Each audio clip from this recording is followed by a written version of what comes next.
Bearcat football has been an afterthought here in Cincinnati, seen as a basketball school in a pro sports town. But not tonight, with the most important game in school history and the promise of a standing room only crowd. So much is on the line as the number 6 West Virginia Mountaineers invade Nippert Stadium to take on the 22nd ranked Bearcats of Cincinnati.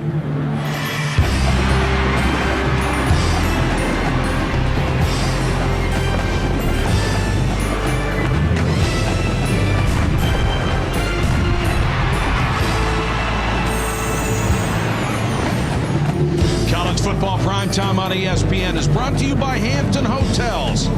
We are down to 3 possibilities in the Big East title race. Connecticut still number 1 after beating Syracuse. West Virginia tied with them in the loss column. Cincinnati is 1 game behind, and obviously the Bearcats would have to win tonight. Good evening, everybody. Mike Patrick along with Todd Blackledge. It's great to have you with us. West Virginia 1 step closer to a national title shot after Oregon lost on Thursday night.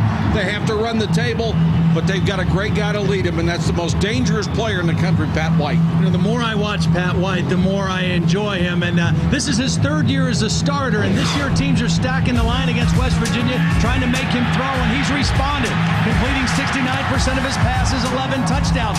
But his bread and butter is as a runner. He has exceptional speed and vision, and when you play Pat White, if you give him too much space or if you play passively, he will make you look silly. Cincinnati must defend him as a runner tonight.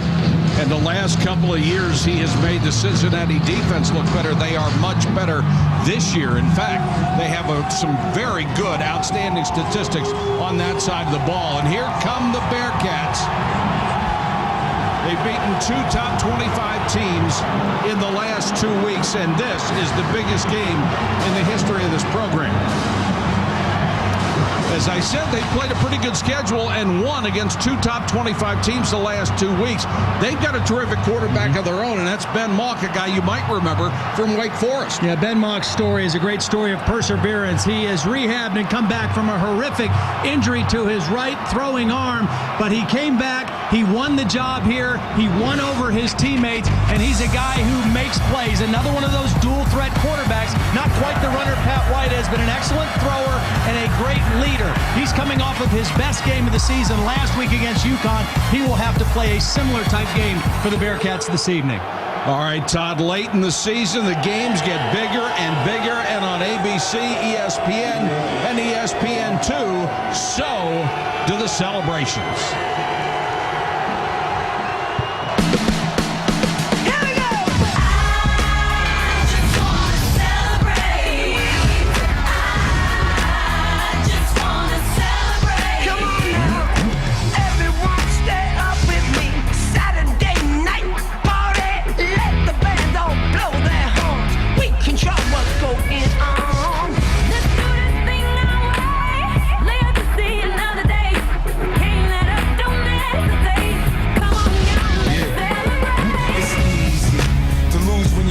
The best. Now you're being put to the test. Welcome to the Terror Dome. Now you're on your own. We will see who regulates and who gets to celebrate. I just wanna celebrate. I wanna celebrate.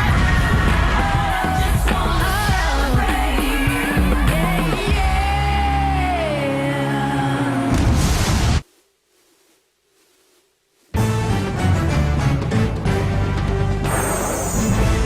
ESPN's College Football Primetime. Brought to you by Taco Bell. Think outside the box. No Country for Old Men. Rated R. Now playing in select theaters everywhere November 21st. And Heineken. It's all about the beer. Welcome back to Cincinnati, Ohio. Here's what you'll see on tonight's show. With the race wide open for college football's highest honor, only a few weeks left before Heisman ballots are due. We'll see how Todd is handicapping the hopefuls now. We'll take a look at Brian Kelly's winning ways, how he has already had an impact on this Bearcat program, and the culinary tour continues from the Queen City with Todd's Taste of the Town. You don't want to miss this one. Holly Rowe will work the sidelines for us. And Holly, Cincinnati quarterback Ben Mock, something of a medical miracle, isn't he? Well, you're right. Actually, around here, they call him a bionic man. Guys, he is playing throwing with 7 or 8 screws in his throwing arm, a titanium plate, and 3 anchors to keep his shoulder in place. He told me that every single day he's got to overcome something new with this injury. This week it was the cold that really bothered him in practice Thursday. But guys, the good news for him, it's not too cold out here tonight. He's in just shirt sleeves here, and you can see from that nasty scar what an effect it's had on his throwing arm. He did say that he takes a shot of Toradol before the game in the locker room to help relieve the pain and numb it. He said before he takes the shot, he can only throw it about 20 yards downfield. After the shot, he feels like he's Superman. We'll see how long that holds up tonight, guys.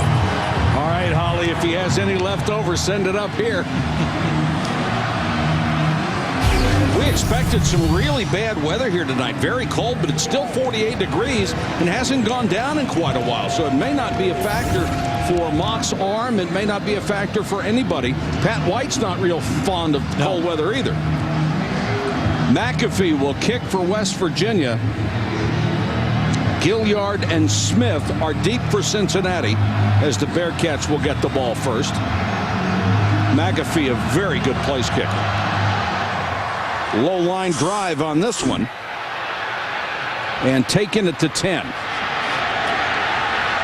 And they'll return it back just across the 30-yard line. To tell us about the Cincinnati offense, here's UC superfan Nick Lachey. Leading the Bearcat offense from Canton, Ohio, quarterback Ben Mock. Making his third start is sophomore running back Jacob Ramsey, and leading the Bearcats in catches, wide receiver Dominic Goodman. Anchoring a very, very tough offensive line is Digger Bujnak, whose own father played for my hometown Cincinnati Bengals. Thank you, Nick. Cincinnati native. Mock goes to the shotgun on first down. West Virginia with that odd 3-man front. They come with 4. Mock with plenty of time. Down the middle and incomplete. Threw it right in the middle of 4 defenders, and Barnett couldn't hold it. To tell us about that West Virginia defense, here's Rich Rodriguez. Up front, we're led by the big guy, Keelan Dykes at nose guard, surrounded by Scooter Berry and Johnny Dingle. At linebacker, we have the hardest working man in college football, Mark Magro, surrounded by 2 intelligent players, Reed Williams and Morty Ivy. In the secondary, in our 5-man secondary, the 3 safeties led by senior Eric Quicks, Ryan Mundy. Well, 4 of them were back there on that one, and the pass would have still been completed if he could have caught it. Hand off to Ramsey, and Ramsey is just stuffed by Johnny Dingle, and he got a lot of help. It's West Virginia defense so much better than it was a year ago. Absolutely. All their numbers are much improved. Now, run defense, they've been pretty solid over the last couple years. Pass defense last year is where they had major problems, 109th in the country. And we saw in that first play, Mike, Cincinnati is going to be aggressive. They feel they can attack this West Virginia down the field vertically. They had a man open the first play, just couldn't connect. Mountaineers have been vulnerable in the middle, and that's where they went on first down. Now they face a 3rd and 13. Mock, who's very mobile, makes a nice move to get out to the 39-yard line, but about a yard shy of a first down. It's a pretty good job by West Virginia, because when Ben Mock scrambles, different than Pat White, when he scrambles, he's looking to throw the football first. He's using his mobility to see if he can throw the football downfield. That time, West Virginia very disciplined in their downfield coverage against the scramble. Kevin Huber, who has the best average in the country, 46-7 a punt, to the very dangerous return of Vaughn Rivers.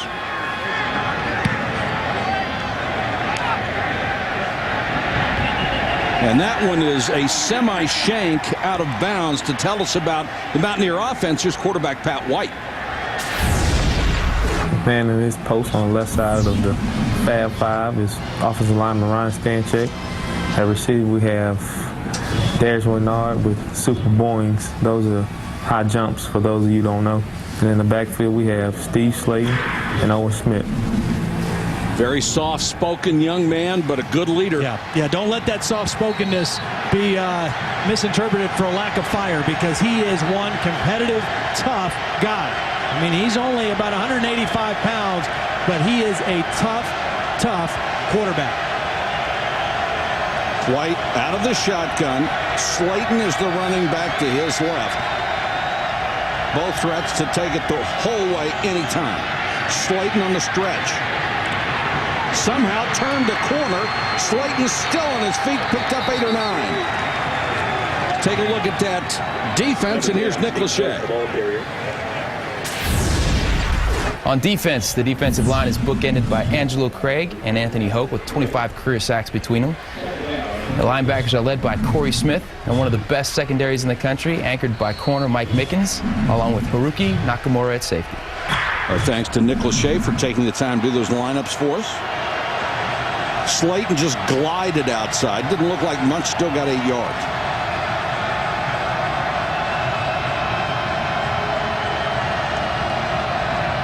White pulls it back on the keeper. Out to the 45-yard line, another first down. 2 runs that don't look like much, and they get 15 yards. Well, the thing about this team is they just keep the pressure on you all the time. It starts with their no huddle. It starts with their getting to the line of scrimmage. Then it goes to their formations where they stretch the whole field. And then it's the speed of Pat White and Steve Slayton that just always puts you on edge. Schmidt is in the backfield, number 35. He is the big 260-pound fullback. And Owen Schmidt will get a carry, just lowers his shoulder and pulls to midfield. Let's take a look at tonight's X Factor presented by Dell. When you look at this game, I mean, to me, the key for West Virginia is they've got to squeeze the ball. The one game they lost at South Florida, 6 turnovers. They had 3 turnovers against Louisville last Thursday night, and it almost cost them. Cincinnati, they've got to squeeze the space. That means they must be aggressive in attacking Pat White when he carries the football. If this offense doesn't turn it over, they get 40 on anybody. That's their average. Slayton on a bubble screen. Look out! That great speed takes him inside the 20. Middle linebacker Ryan Manilak finally got him. But downfield, the converted tight end Selvish Capers with a nice block and a 32-yard gain. You're exactly right. Selvish Capers does a great job. Watch him get out in front of this. Steve Slayton is in motion. They've thrown the ball to him. That's the 20th catch now for him this season. Excellent blocking downfield by receivers and the tackle. And then Slayton's speed out in space makes the rest happen. You can't get yardage like that without receivers blocking, and they are about as good as anybody with their wideouts throwing blocks. White on the option. Now he'll get a block from Slayton. Every time you think they're hemmed in, they still manage to turn the corner for about 5 more. Pat White makes things happen all over the field, especially down here. Well, in the red zone, which is a game within the game, West Virginia is as good as it gets. I mean, you can see that 95% of the time they score, 50 of those time touchdowns, and that's because your quarterback is a runner. When your quarterback is a running threat, it makes your red zone offense that much more effective. 3rd in rushing in the nation, 10th in scoring. They are marching with the opening kick. Cincinnati shows blitz, backs out of it. Slayton inside the 10, dragged down by Andre Revels, who splits time with Manilak at middle linebacker. Rich Rodriguez, really the godfather of this offense, to spread the field and be able to run. He did it out of necessity when he started in small college ball at Salem and at Glenville State, small colleges in West Virginia. He didn't have the players to compete any other way.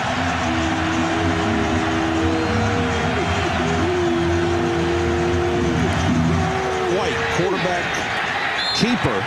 That was a planned draw. It was a planned draw, and that time Cincinnati, which has been primarily a zone pass defense this year, one of the changes in their defense, that time lined up in straight man here in the red zone to put an extra defender in around the line of scrimmage, anticipating Pat White running the football.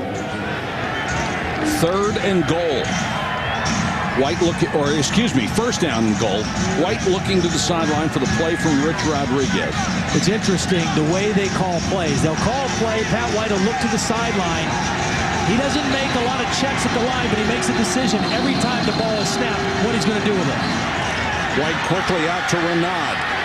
Renaud breaks the tackle inside the 5 to the 4-yard line. With all the other great athletes they have, Renaud, they say, is the best athlete on the team. That's scary. Yeah, that is scary. Here's Pat White. Now he's looking to the sideline. They're subbing on this play because they're getting inside the 5. A lot of times they don't sub at all. They just go no huddle. Call the play from the sideline. And then Pat White, once the ball's in his hands, they have a lot of options, whether he keeps, whether he gives, whether he throws the bubble screen on a lot of their offensive plays. Villagrana comes in as the tight end, and he replaces one of the wide receivers. White to Schmidt. The 260-pounder is in on the option. And that was a real mix-up because normally it's Schmidt going inside on the dive, inside the 5, and Slayton is the pitch guy. They fooled him a little bit by switching the roles of Schmidt and Slayton. How many times do you pitch it to a 260-pound fullback who breaks face mask? Yeah. A lot of them. So the Mountaineers take the opening drive, go 70 yards in 3:08. They made it look easy, just as they have against everybody all year long. And McAfee is on for the point after. 7-0 West Virginia, as Owen Schmidt gets his 3rd rushing touchdown of the season. ESPN's College Football Primetime is available on ESPN HD, presented by Pioneer Kuro HD TV.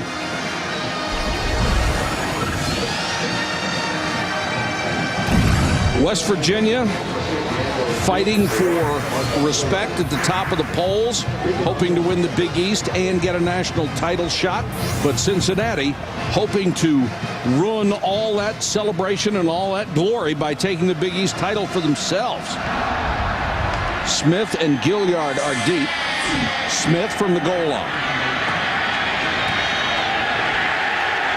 Standing up at the 16-yard line, and he is buried by Bobby Hathaway.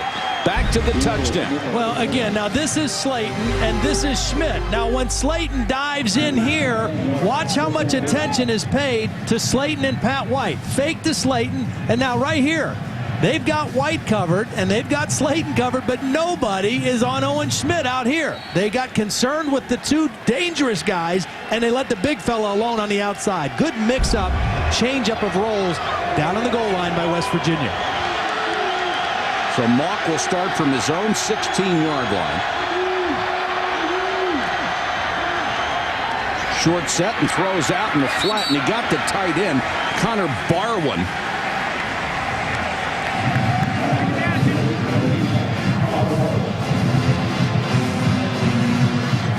Brian Kelly is a guy who was, just with the force of his personality, has already had an impact on this program. Very entertaining to talk to. And you just get the feeling that he comes here with tremendous expectations for this program, and he's going to make some changes after this year when he can get a lot of his own kids in here too. And I think he imposed those expectations on this team. He raised the bar of expectations for this football team. He inherited 19 seniors. He sold them. I think a big thing was he came and coached this team in the International Bowl on January 6th of last year. And I think that showed something to his seniors. He didn't change any of the terminology. He let them play their system, but he coached them in that bowl game. 4-man rush. Mock with time again over the middle, knocked away and incomplete. He has had 2 receivers open right down the heart of this defense, and he's hit both of them. Ryan Monday, the transfer from Michigan, dislodged that ball, but you can't blame Mock. These are perfect throws. No, this is a cover 2 defense now. It used to be pretty much a single high safety, a lot of 2 safety now, and the vulnerable spot is down the middle. That's twice now Cincinnati has had a guy in that seam and has not been able to come down with the catch. You want to beat the number 6 team in the country, you need to make those kind of plays. Now facing a 2nd and 10. Goodwin is the motion man. Ramsey on the handoff. He tries to get wide. Turns the corner, knocked out of bounds. This defense, number 10 against the run, or number 12 against the run, number 10 against the pass, the 4th total defense in all of college football. I think part of that, those are some pretty good numbers. They're very good numbers, and part of it is they play an interesting scheme. It's called the odd stack defense, which is a 3-man down line, and they usually get a 4th guy in there, but you don't know where he's coming from. He could be a safety, he could be a linebacker, so they disguise their defenses very well out of this odd defense. Mock, pressure coming. Mock throws again. Another receiver wide open. This time he's got the completion and got it to Dominic Goodwin, his 50th catch coverage this season. Well, he didn't go to his main guy the first 2 throws. This time he goes to Goodman, but they pick up the pressure. There's 5 men rushing for West Virginia.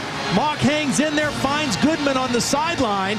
Looked like a little mix-up in the West Virginia coverage because you don't want to turn 16 loose. He's their most dangerous receiver. You want to be accounting for where he is every play. So Cincinnati trying to respond. They have reached the West Virginia 35. They like to run this hurry-up spread offense the same West Virginia does.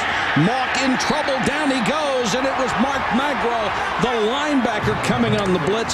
That time they disguised it beautifully because he had a huge lane to come through. Yeah, you're not sure where he's coming from. Here he is right here, and that's got to be the back picking him up. In this case, it's Jacob Ramsey coming in on coverage. He's going out. They're free releasing. Nobody picks up Magro. And tough for Ben Mock to get away from that one. He's the 3rd leading tackler on this ball club. That was his 6th sack this year. And now West Virginia is going to have to use a timeout on defense.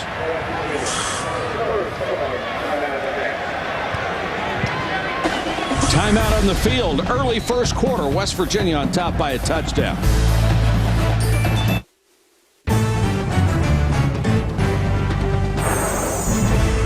ESPN's College Football Primetime is presented by Hampton Hotels. At Hampton, we love having you here. And in part by GM's OnStar. You don't have to be a star to get the OnStar treatment. The Mountaineers with an early 7-0 lead on Cincinnati. Aerial coverage of tonight's game courtesy of the Outback Steakhouse Airship Bloomin' Onion 1. The Outback Steakhouse aerial fleet specializes in coverage of sports. Look for the Bloomin' Onion 1 at sporting events throughout the year. Both of these teams very successful this year in the first quarter. West Virginia has the upper hand here, but Cincinnati on the move from the 39. Mock, plenty of time now forced out by Dingle. Mock, deep down the middle, incomplete. What a dangerous throw. Yeah, very dangerous throw by Ben Mock because not only was it back across his body to the middle, he just didn't have a whole lot on it. It was kind of floating to the middle, and usually something bad happens, but that one fell to the ground. Pretty good coverage downfield by West Virginia this time. A late throw to the middle. Could have actually been caught. That's the 3rd drop pass of the game so far for Cincinnati. Mock has put up some terrific numbers this year. 21 touchdowns, only 6 picks. But you don't get those numbers by throwing the ball late back against the grain. Pressure comes. Mock trying to keep the play alive. Sidearms this one incomplete.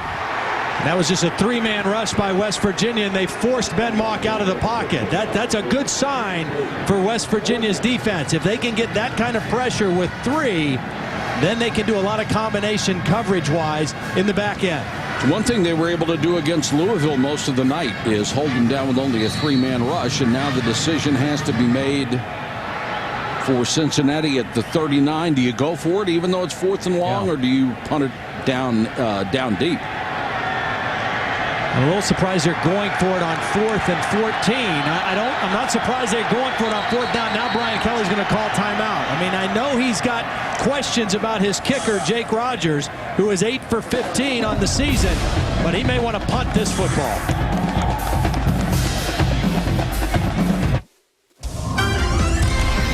You to join us for Monday Night Football. Monday night, the thin air of Invesco Field at Mile High. Vince Young will take the Titans into battle against Jay Cutler and the Broncos. Monday Night Football on ESPN at 8:30 Eastern. Our coverage starts at 7 Eastern with Monday Night Countdown, and now they are lined up to go for it again. I think they're going to punt the ball, though. I think Mock's going to kick it. His first punt of the year. And it turns out beautifully. Is now down at just outside the 2-yard line. He was a little deeper in the shotgun, and I saw them work on this in practice on Thursday. A very good strategy. Now, they kind of had to waste a timeout to make sure they wanted to do that, but that was definitely the right move by Brian Kelly. Now, hopefully, his defense can slow the West Virginia offense down a little bit. You quarterbacks can do anything, can't you? Well, a little bit better than fullbacks. You saw that punt from Owen Schmidt in their last game. not quite as effective. Did Joe Paul ever let you punt? No. No. Mountaineers I punted in high school, though. I could. Did you? Yeah. Mountaineers will start from their own 2. White under center this time. Then Slayton wedges out a yard. You referred to Owen Schmidt punt a week ago as he was trying one of the rugby kicks that West Virginia has used so effectively. Well, they give him a run option, and he kind of got caught in between. Should I run it? Should I kick it? And he who hesitates is lost. And he almost lost a little more than that. Well, they said he's broken 10 face masks. It looked like that was his 3rd forehead that he was working on. And that's not even mentioning the haircut. But you got to love this guy. Started at Division III. Nobody wanted him. White throws incomplete as his receiver Gonzalez fell down in the flat.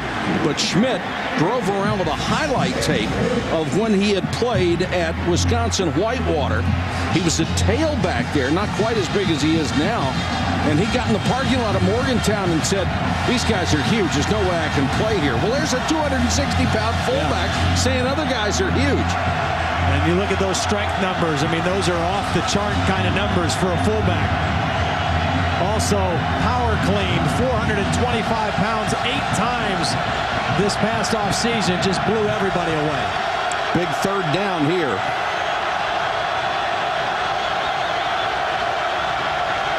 White quarterback draw, nearly trapped in the end zone. Yeah, Great job by the Cincinnati defense. Big stop by the Cincinnati defense. Terrell Byrd, number 95, their leader on the defensive line, was not fooled on the quarterback run, and so everything worked out. The pooch punt by the quarterback, a 3-and-out, and now Ben Mock should get the ball back in excellent field position.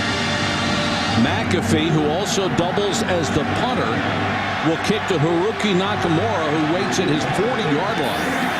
For Cincinnati here, you just don't want any foolish penalties. No roughing the punter, no blocking the backs. Oh, what a Big kick. He just killed this thing. What a punt by McAfee. And ordinarily, when you're that far backed up, you're only thinking catch it and kick it. Get it out of here. And now there's a 71 yards. flag down at the end of the play. McAfee just hit a rocket off his foot, 71 yards. It's not going to be the school record. I think Todd Sauerbrunn had one that went 90. Well, and here's the dumb penalty at the end of the play.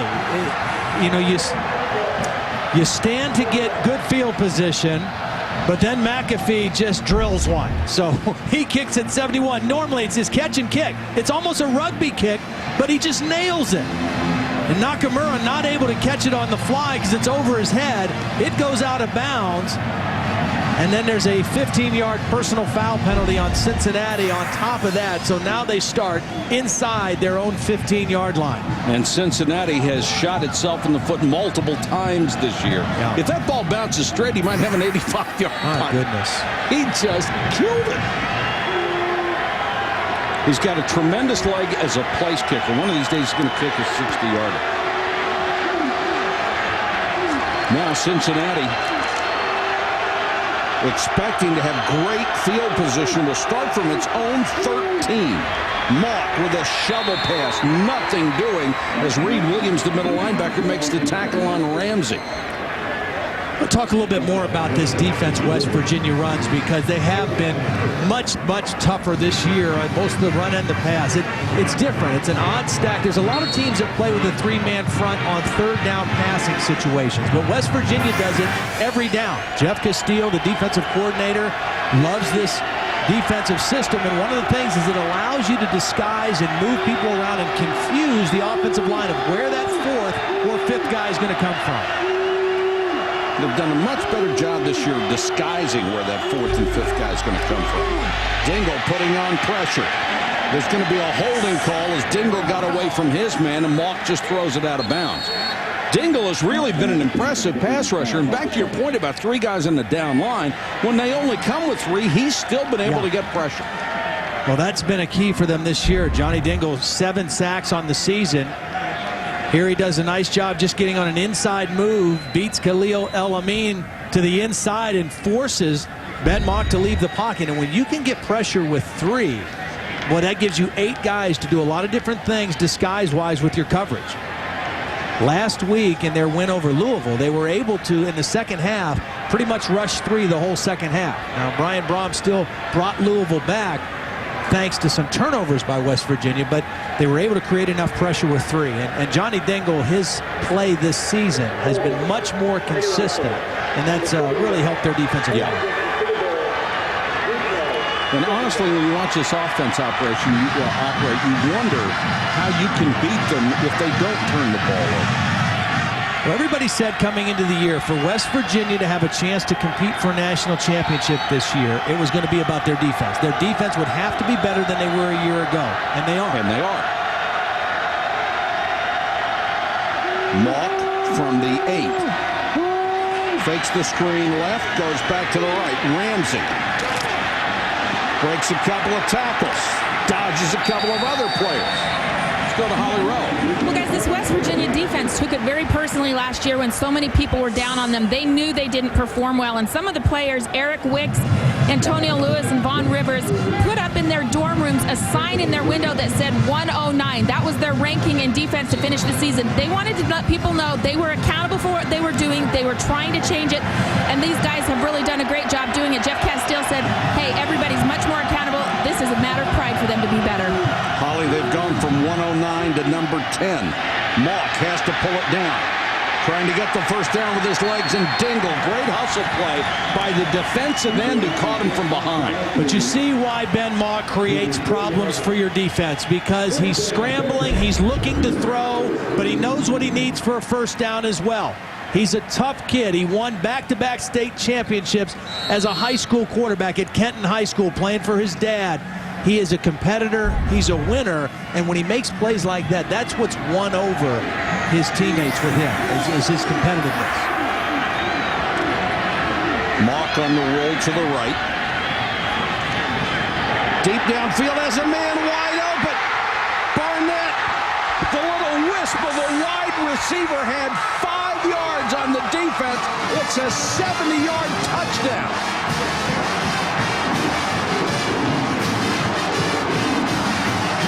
Great throw by Mock on the run.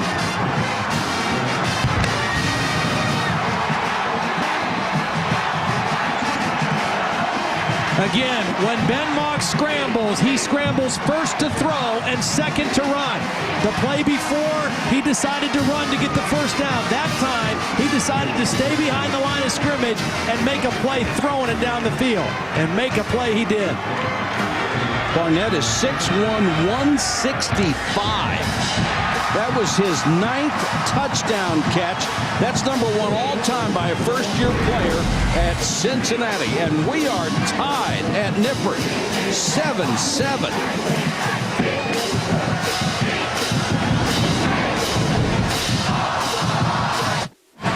That was first down.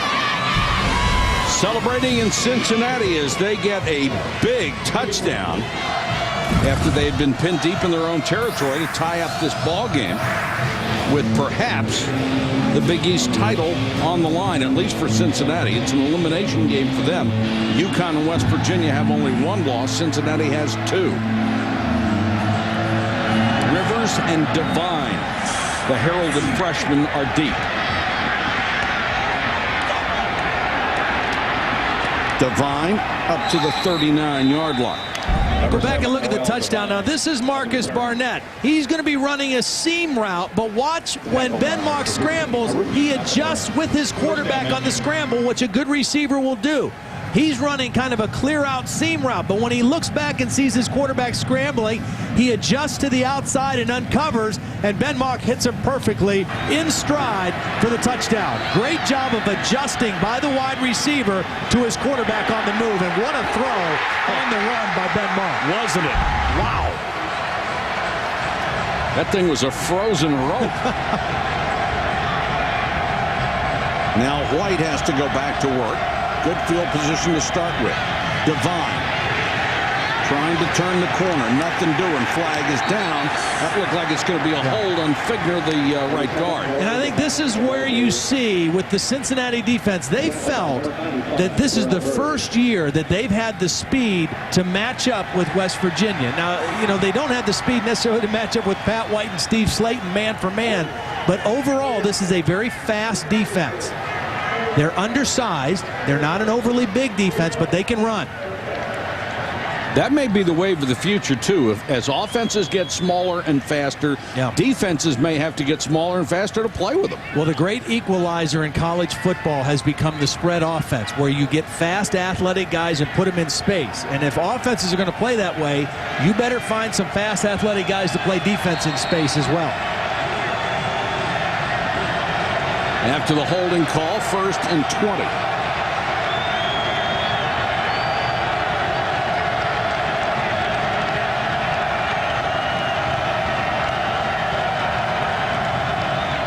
White with the fake, keeps it himself. Can't get outside, dragged down by the face mask. It was really a nice play by Anthony Hope, but he got a hold of the face mask as well. They had him backed up. They had him penned in. Well played by Anthony Hope. Just got a hold of that face mask in the process. It looks like it could be the 15-yard variety. Personal foul. Face mask on the defense. Number 12. 15-yard penalty from the previous line of scrimmage. Automatic. First down. Hope does a great job of keeping his leverage, but he just reaches up and then never lets go and uses the face mask to aid in the tackle. And when you see that head go down and then the player go to the ground, that's 15 yards every time. How dangerous was that? Flipped him 360. The shame for Hoke is he made an excellent play. It looked like he could have made the tackle anyway. So 1st and 20 turns into an automatic first down. Schmidt getting tackled and shoved back after he picks up a couple. For the first time tonight, let's check in with Reese Davis. All right, Mike, and we'll give you a quick look at what's going on between Oklahoma and Texas Tech. Taco Bell studio update. Early going Graham Harrell. Lindy Holmes with the pick, and he is going to go off to the races. Not an easy return for a touchdown. Lindy had to make some moves, but he takes it home, and Oklahoma's up 7-0. West Virginia 2nd and 7. Slayton. Nice cut. Well, you see that Cincinnati defense run. They really can run. They run to the football. Joe Tracy is the defensive coordinator. And again, this is Brian Kelly and his staff's first year, but this defense played well at the end of the year last year. Mark D'Antonio, who's now at Michigan State, Patrick Narduzzi, the defensive coordinator. They were a pretty good defensive football team to end last year, and they picked up right where they left off this season. They are particularly good against the run, 13th in the country, so it's strength against strength. White on 3rd down, Slayton on the screen. Fighting for extra yards would be a couple short of a first down. Earlier in the game, West Virginia hit him for a big play with that exact same play. The quick bubble screen to Slayton. They got linemen out in front, wide receivers blocking. That time, more black shirts getting to the football. Stop Slayton short of the first down to force a punt. But West Virginia does multiple things with its punt team. You've already seen the rugby kick. How do you rugby kick 171 yards? I don't know. He just. But it was impressive. Well, this is different. You're right. They've got this is a severe spread punt look. Just looking to see if somebody doesn't cover up the way they're supposed to. Another good kick. Boy, great coverage too. Well executed. They used their speed on special teams as well. 44-yard kick. College basketball on ESPN2 continues Monday night. Coverage of 2 tournaments. First at 7 Eastern, Maryland UCLA in the O'Reilly Auto Parts CBE Classic semifinals. Then at 9, the Tigers of Princeton against the Blue Devils of Duke in the EA Sports Maui Invitational. Both tournament games part of Feast Week presented by Lowe's. Nice place for a basketball tournament, Maui. Pretty tough to get them in the gym, though, I would think, to watch the game. Don't the coaches like wear flowered shirts? Yes, they do. When they're on the yes, they do. Stuff too. It's kind of cool. Change in tailbacks. They'll go with the big guy, Greg Moore, 6'2", 228. Try to pound out some yardage and give them some room to operate. They have 4 guys that run the ball here at Cincinnati. Pretty much equal in their ability. Some do a little bit better than others in certain departments. Quick snap by Cincinnati. Both these teams are no-huddle type teams. That time West Virginia ready for it, and Johnny Dingle again with an alert play on the edge. Let's check in with Reese Davis, the SportsCenter 30 at 30 update. All right, Mike, the champions of the Big Ten, once again, the Ohio State Buckeyes. They go into the Big House, beat Michigan in the rain, 14-3. Tressel moves to 6-1 in his career against the arch-rival Wolverines. And apparently it was Lloyd Carr's final game as head coach at Michigan. He is expected to announce at a press conference on Monday that he's going to retire. SportsCenter after the game, ESPN News, you can stay current. Reese, thanks very much. Mock, quarterback keeper, tries to get to the outside, runs through an arm tackle. Ball's loose. Got away from Reed Williams, but then he coughed up the ball. And Ryan Monday, the safety for Michigan, pounced on it after Magro tore it out of there. Ben Mock is fighting for the first down. He's got the ball secured right here, but as he's going for extra yardage, he just loses it. Magro knocks it out, and Mundy comes up with the football. Clearly a fumble and a huge break for the Mountaineer defense. Now, Ben Mock was one of those guys who benefited from that rule where a guy could graduate and transfer if he had eligibility left. So was Ryan Mundy. Came from Michigan. That was both guys going at each other, and Ryan Mundy got the best of that meeting. And both have had a major impact on their teams this year in what just everybody in football thought was a really good rule, but they rescinded it. People in other sports, I guess, were complaining about it. Slayton, nowhere to go. One of the reasons that Slayton's numbers are down this year, not only does he draw more attention because he had such a great year last year, but they've used him more as a receiver, so his numbers are automatically down. His numbers are down because of that, and they're also down because of the way people have defended West Virginia this year. More teams have said, you know what, we're going to play more guys around the line of scrimmage, more man coverage, and force West Virginia to throw the football. That's taken away from Steve Slayton's numbers. And the quarter will expire before West Virginia can get off another play. The Mountaineers trying to take advantage of a turnover.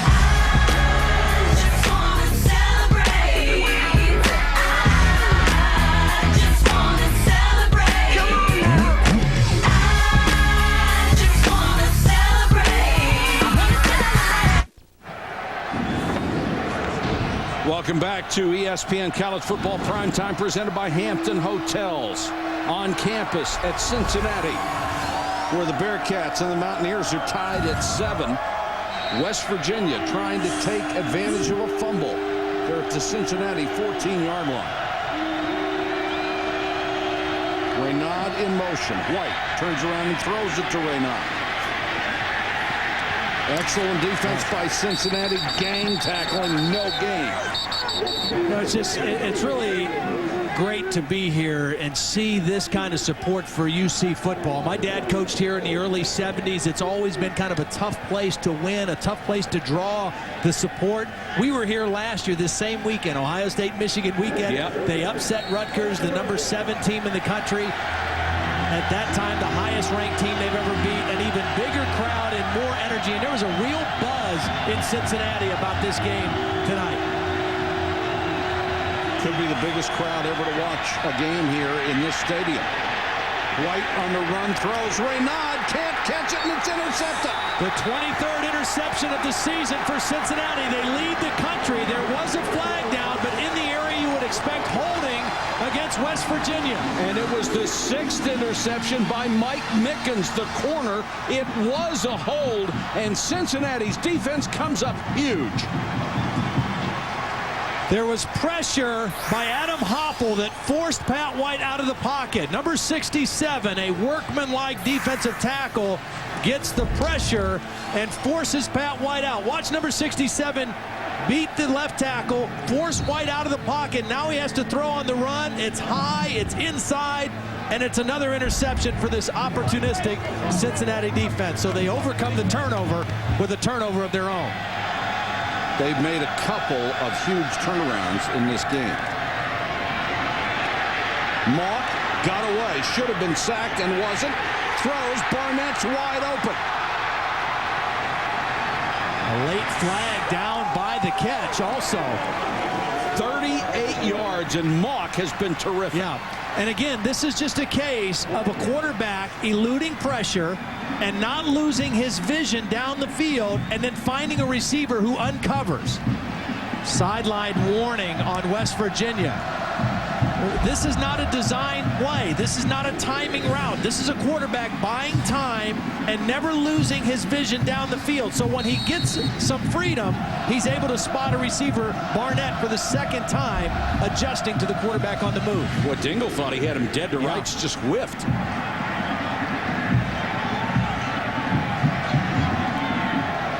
Dingle trying to catch some air.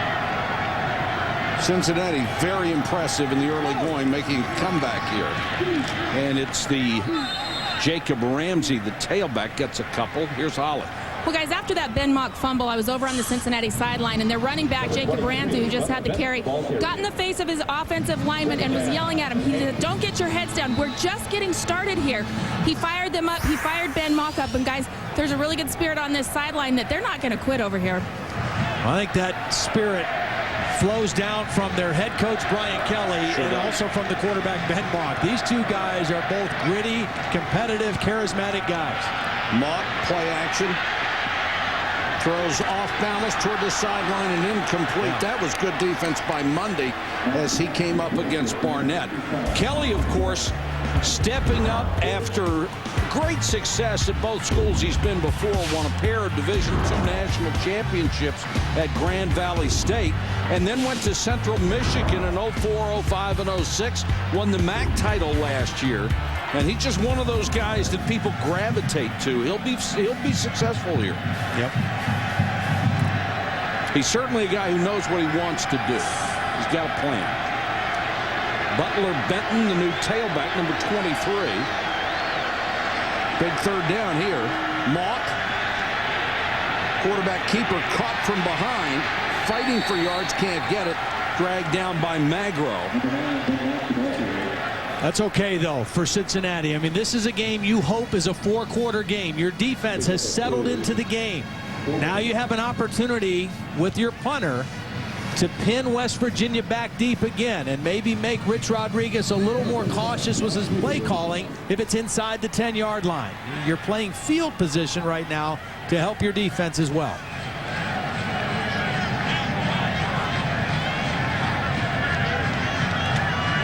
Huber to kick to Rivers. And they had a chance to down it inside the 5 and couldn't do it. They had done it before, but that special teams, that time, D'Angelo Smith could not make the play on a 44-yard punt. When we come back, Dr. Jerry Punch from Miami, his insight on Jimmy Johnson's historic run for the Cup.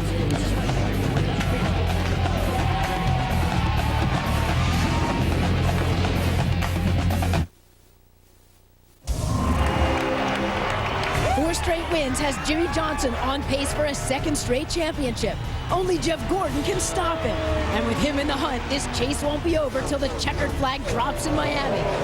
The race for the championship concludes tomorrow at 3 p.m. Eastern on ABC. Now we're back. It's 7-7. West Virginia, Cincinnati. I think West Virginia's got to try to throw the ball down the field. Dr. Jerry Punch is going to join us from Miami in just a moment. He'll be covering, obviously, the Nextel Cup race tomorrow. Pat White picks up about 4. Jerry, glad you could join us, my friend. What's the perspective on Jimmy Johnson? He's had a great run here.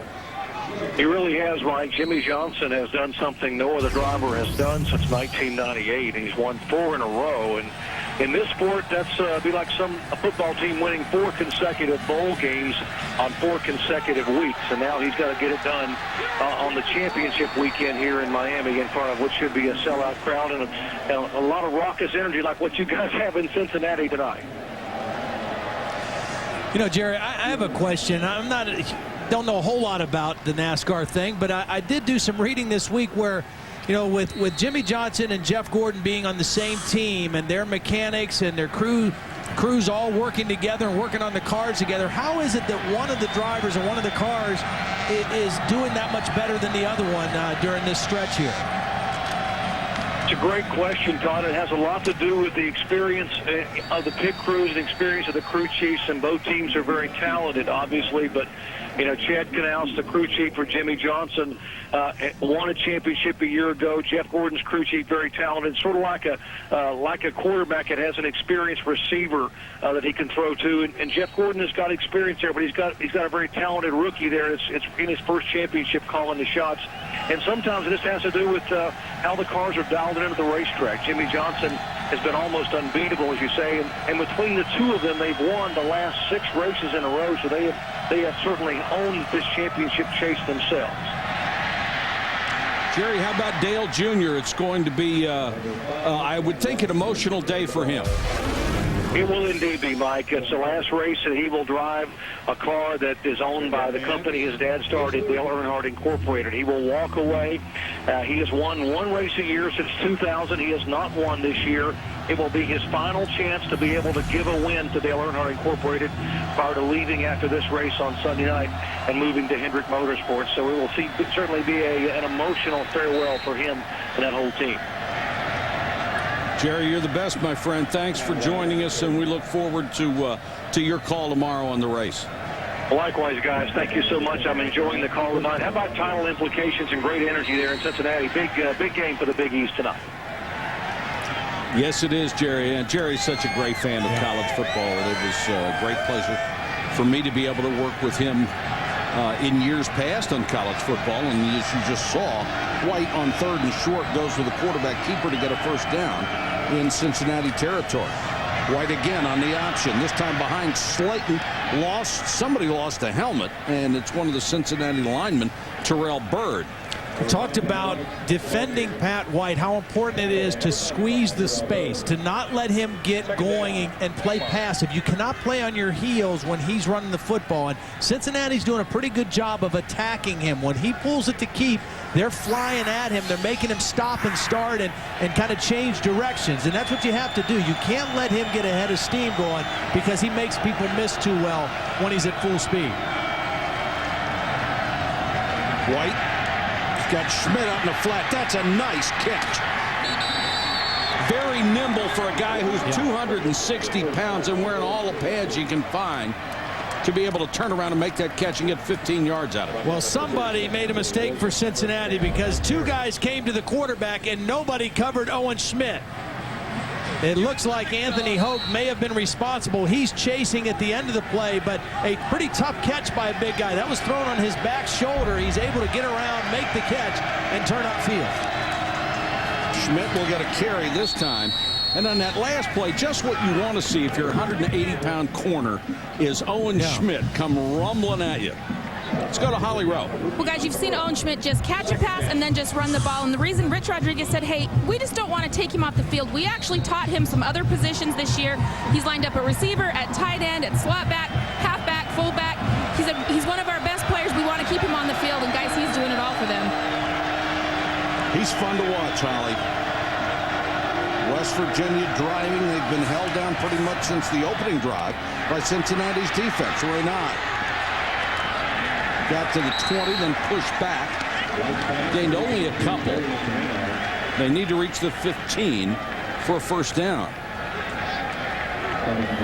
West Virginia started out very explosive looking on offense.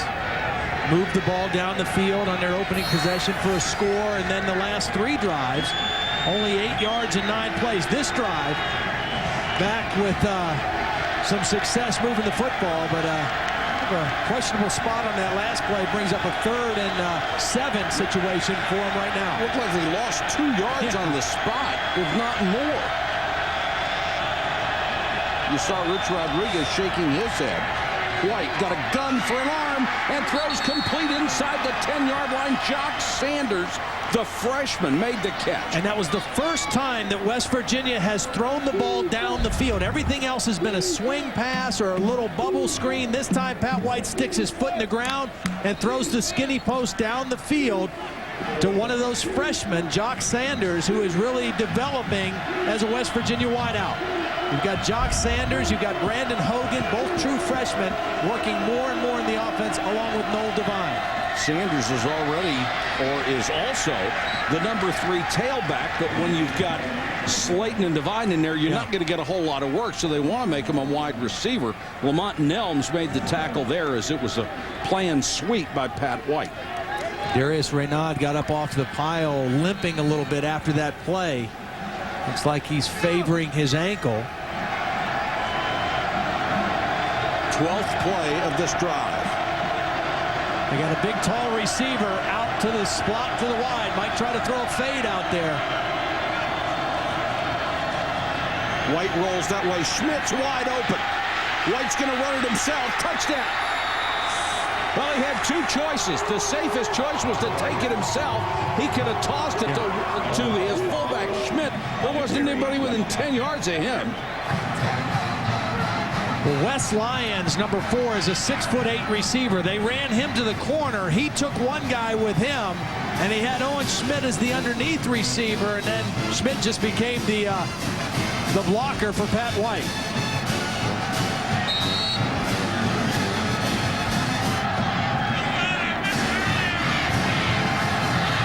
McAfee for the point after. And the Mountaineers are back on top, 14-7. Rich Rodriguez and Pat White, what a combination they have been.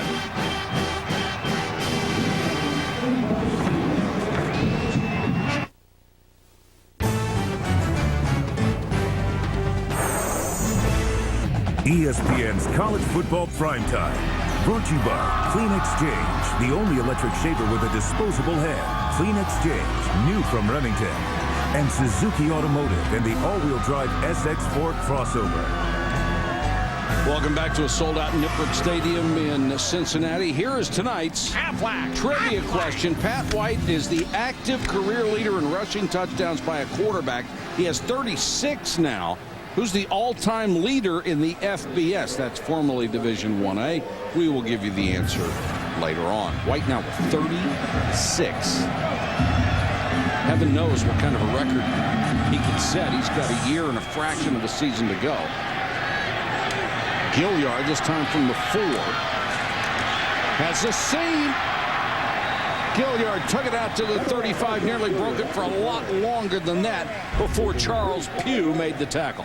When you play Pat White, you must be disciplined. Now, these two guys, Delbert Ferguson, the linebacker, Lamont Nelms, #10, the defensive end, both come too far inside on the play fake. And once Pat White gets you in this position out on your perimeter with a blocker, it's lights out. I mean, it's touchdown. You must stay disciplined and maintain your leverage against him every single play because he has too much speed and too much ability to make you miss in the open field to beat you if you don't. Speaking of rushing touchdowns, Tim Tebow has 20 this year. Mock on the run. Will not slide. Takes a shot from Vaughn Rivers.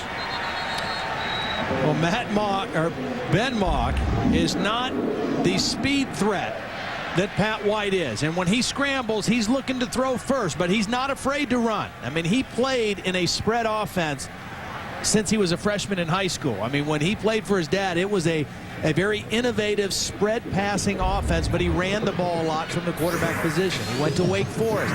It was kind of an option offense for him when he was the starting quarterback. And he comes here, and Brian Kelly knows he's the right guy to run this offense. It's interesting when Brian Kelly offered him a scholarship, they weren't sure if he would even be able physically to play because he hadn't thrown the ball yet. And Brian Kelly said, look, the worst case scenario to me was he's a guy who knows how to run the spread.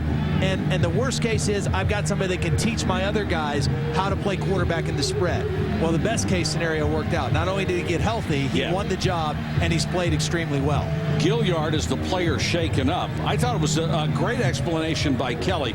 He was doing something, bringing back back a guy who was a local star here. I mean, the star of stars in high school. The numbers he put up in high school football were just ludicrous. They all look like misprints. They're so big. And what was it, 76 touchdowns as a senior? As a senior, 76 touchdowns and 6,540 yards. Yeah. That's in 1 year.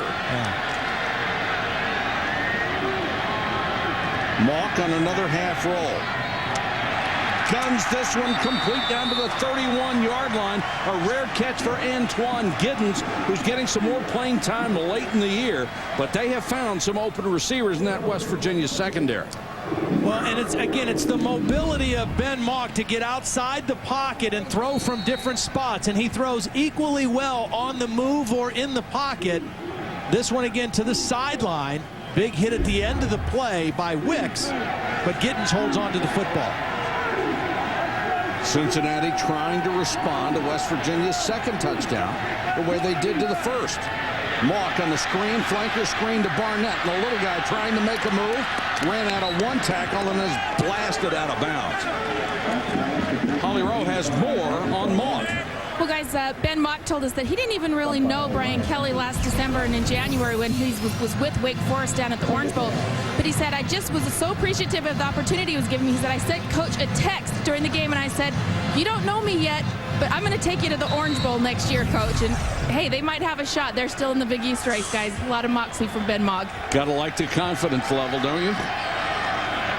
2nd and 5. They tried to get it on the ground. Almost no success so far tonight against that front. Jacob Ramsey got maybe one. But if you're Cincinnati, you have to keep running the football. You can't get into a situation where you're completely one-dimensional. Even though West Virginia has played you pretty tough running the football, you've got to keep them honest. You've got to keep trying to run the football and be balanced. Mountaineers give up only 94 yards a game. That's in the top 12 in the country as far as rushing defense is concerned. Big third down here, 3rd and 4. Greg Moore, the new tailback. Mock with time. Nope. Dropped the ball. Goodman had it. There was a big hit at the point of the play. Ruled incomplete, and the hit came from Quentin Andrews, the corner. Ball hung in the air a little bit. Goodman trying to come down with it. Wow, that could have been a helmet-to-helmet. Should have been a helmet-to-helmet hit on Goodman. What a shot. I mean, he's coming down with the ball. Man, big-time hit by Quentin Andrews, but... well, that's 3 catchable balls. Yeah. Big, deep passes. You can forgive a guy on that one, though, taking a shot like that. The other ones, there was no hit on the drops. Jake Rogers, who has struggled all year with accuracy on place kicks, crushed that one. There's no problem with his distance. He can make them from a half a mile away. It's been the accuracy. 8 out of 15 before that one, but he converts and it cuts the lead to 4. Back in Cincinnati, where number 6 leads number 22. Basically an elimination game for the Bearcats of Cincinnati. West Virginia trying to stay alive not only for the Big East Championship, but for a shot at a national title. And West Virginia controls its own destiny. Cincinnati, this would be the 4th time they have beaten a top 25 team and the highest ranked team they would have ever beaten. Devine, he of blazing speed, takes it from the 5. Gets out to the 26. Take a look at our game track. If you joined us late, Pat White on the option to the big fullback Owen Schmidt for the first touchdown of the ball game, and then Ben Mock with a great throw on the run for the tying touchdown. That made it 7-7. The Mountaineers answered quickly. Pat White behind Schmidt on the rollout for a touchdown, and then we just had the field goal for Cincinnati that made it a 4-point ball game. Plenty of time to go in the half.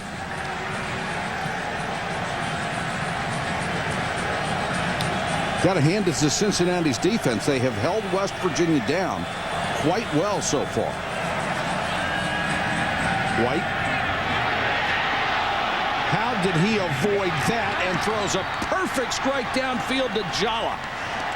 Just a little shake of the shoulder, and Anthony Hoke, who leads the Big East in sacks, went whizzing past. Yeah, this was Houdini-like by Pat White. He's got him dead to rights. He just sidesteps him and then delivers a strike down the field. I mean, that's a quarterback making a play when there's no play there. We've seen Ben Mock show some ability to get away from pressure. Pat White showed it right there. We've heard more than one coach that they've played say he can just make you look silly. White on the run. Inside the 40 to the 39. Here's Reese Davis. Mike, the studio update brought to you by the DVD release of Live Free or Die Hard. Yippee-ki-yay, Oklahoma, said Michael Crabtree. Watch this spectacular run. He was ruled out of bounds on the 1. Texas Tech's up 13-7. Sam Bradford, guys, has left this game after making a tackle on a fumble. Reese, are we surprised? Yeah. Nothing can surprise you these days. Oregon loses on Thursday night, number 2. Oklahoma's what, number 3 this week? White, nice fake to Slayton. Dives down to near the 35-yard line, enough for a first down. Let's go to Holly.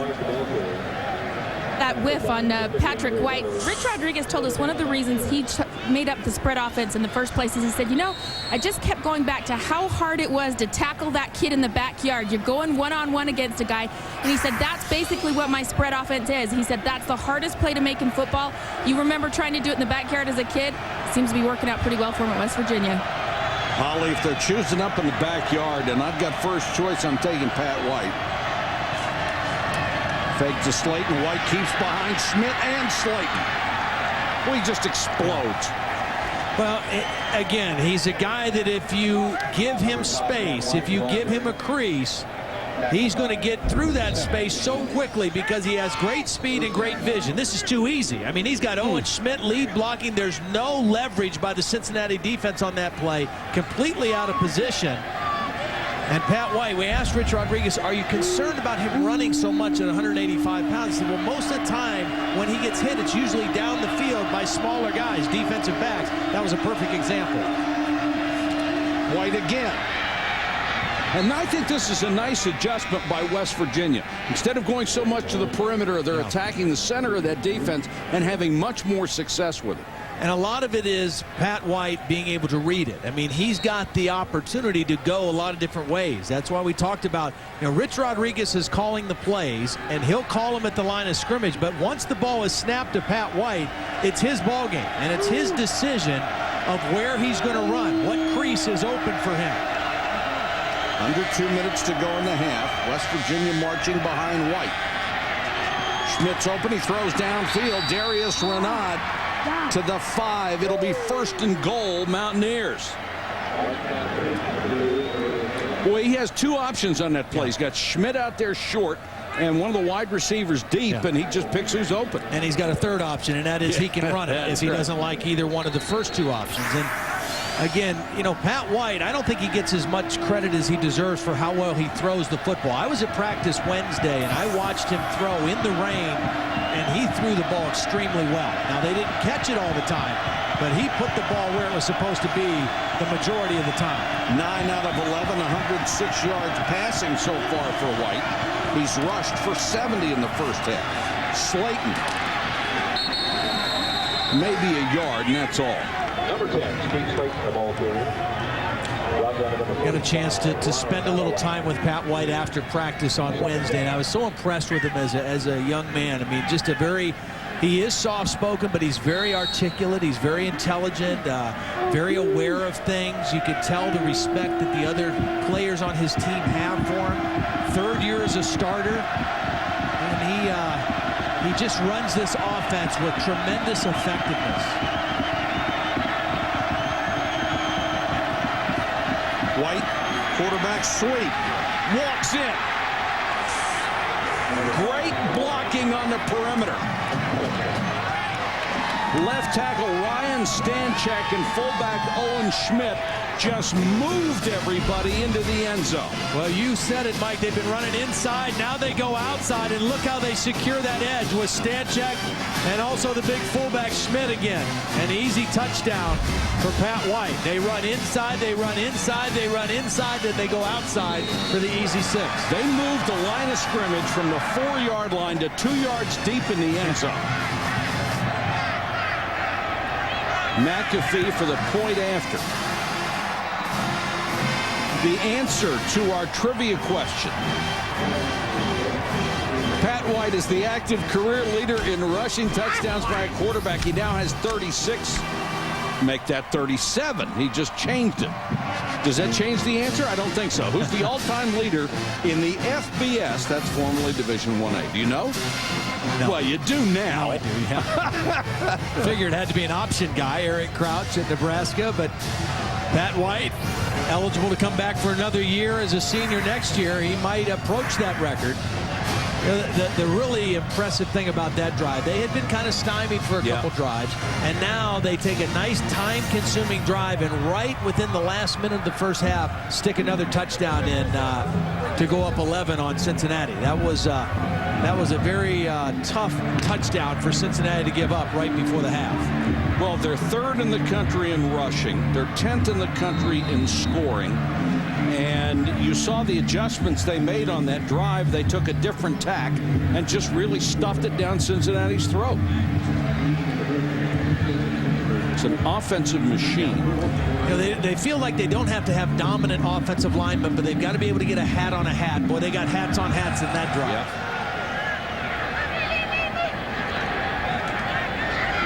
High short kick taken by D'Angelo Smith. And Smith hit initially by Pugh and taken down. Let's check in with Reese. All right, Mike, coming up on the Pontiac Performance halftime report by Monday, could it be that Michigan will be shopping for a new ride if Lloyd Carr decides to hang it up? The SEC East down to 1 game. We'll tell you how it all shakes out in a potential big upset brewing in the Big 12 that could shake up the national championship picture and maybe make West Virginia fans very happy if they can finish the deal in Cincinnati, Mike. Well, Reese, they were very happy on Thursday night when Oregon went down, although all of us were very sad to see a fine young man get hurt and have his season ended. Dennis Dixon is as good a kid as you'll find, and certainly an outstanding quarterback, and our hearts go out to him that his season is over. There was a penalty on this kick return right at the end. D'Angelo Smith, who returned that kickoff, is still down. Number 6. See if we can show you what happened. Watch the end of play. Watch number 15. That's Charlie Pugh. As he's getting up, there's a little kick and a step. He was stepping on his ankle, and actually D'Angelo Smith is the guy that's going to get the penalty for kicking. First down. Yeah. Okay. Well, you know, that's probably a good call. Yeah. Did you see the step on the ankle? No call for that. Yeah. No call for that. No call for trying to kick back. And I don't know. Somebody steps on me, I'm going to kick him. It's good to put in my memory bank. I won't ever try to step on you here. No, you could get away with it. What good does it do me to kick you? Let's see what Cincinnati can do with 27 seconds if they choose to do anything. Mock wants the screen and gets it to Ramsey, and Ramsey is spun out of bounds. Mock's pass complete. Number 20, Ramsey. J.T. Thomas, very promising freshman linebacker, made that stop. Just take a look at Pat White and Steve Slate. Just two guys that both have a humility about them. They both have a relationship where they work together, get along together, live together now. That is, I think, is one of the real special relationships in college football. They've shared the stardom for this West Virginia offense. Mock under pressure, and down he goes. The sack goes to Magro, his second of the evening. And in a time when so many athletes are ego-driven, it's really nice to see. When either one of them scores, they hand the ball to the official, trot off the field. A tough way for the half to end for Cincinnati. You know, you made the point that they have done pretty well defensively against West Virginia, and I think they had up until that last drive. They had really accounted for themselves very well in this ball game. They were right in it. They were down by 4, and that last drive, they just got blown off the football all the way down the field. Isn't that the problem with playing this offense? When you think you've got them, they go to something else, and they've got the ability to score. They've done it to everybody all year long. Well, you mentioned they're number 3 in the country in rushing. That's behind only Navy, which is a triple option team in Arkansas that has Darren McFadden and Felix Jones and can't throw the ball very well. Mock could be the last play of the half over the middle and incomplete. Clock will stop with 3 seconds to go, looking for Goodman. They've hurt West Virginia in the secondary in this first half, but only have 10 points to show for it. I think when they go into the locker room, Brian Kelly and Jeff Quinn, their offensive line coach, will sit this offense down and say, look, we've got guys open in the passing game. We can make plays throwing the football. We've got to protect Ben Mott, and we've got to catch the football. You can't come in and beat a highly ranked team as good as West Virginia if you drop the football. And they had 4 or 5 drops in this first half that have really hurt them. When you get the opportunities, you're not going to get all that money. You have to take advantage. Mock flushed. Unloads. Jump ball down the middle and incomplete. That was a good job by Ryan Mundy. They say you're supposed to knock the ball down, not try to pick it. He had an easy pick, and he said, no, I'm going to do the right thing. Knocked it right to the ground. So West Virginia will go to the locker room with a 21-10 lead on Cincinnati.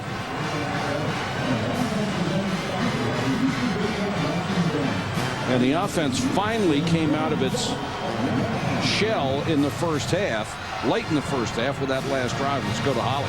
Coach, your defense had really held up well in the first half, but what did West Virginia do differently on that last drive to take advantage of you? They got the ball outside. They ran nakeds and, got the perimeter on us, and we've got to get our players outside, and we got to bring a little bit more pressure off the edge. You've actually outgained them offensively here in the first half. How do you translate that to points? Well, we turned it over, and obviously you turn it over against a good football team. That's why we're down 21-10. But we're playing hard. We got to obviously play better defensively. I think we can move the ball a little bit, but we've got to be able to slow them down a little bit. All right, thanks, Coach. All right, thank you, Holly. 21-10, West Virginia over Cincinnati at the half. Let's join Reese Davis for the. You're watching ESPN's Rivalry Week, presented by Remington.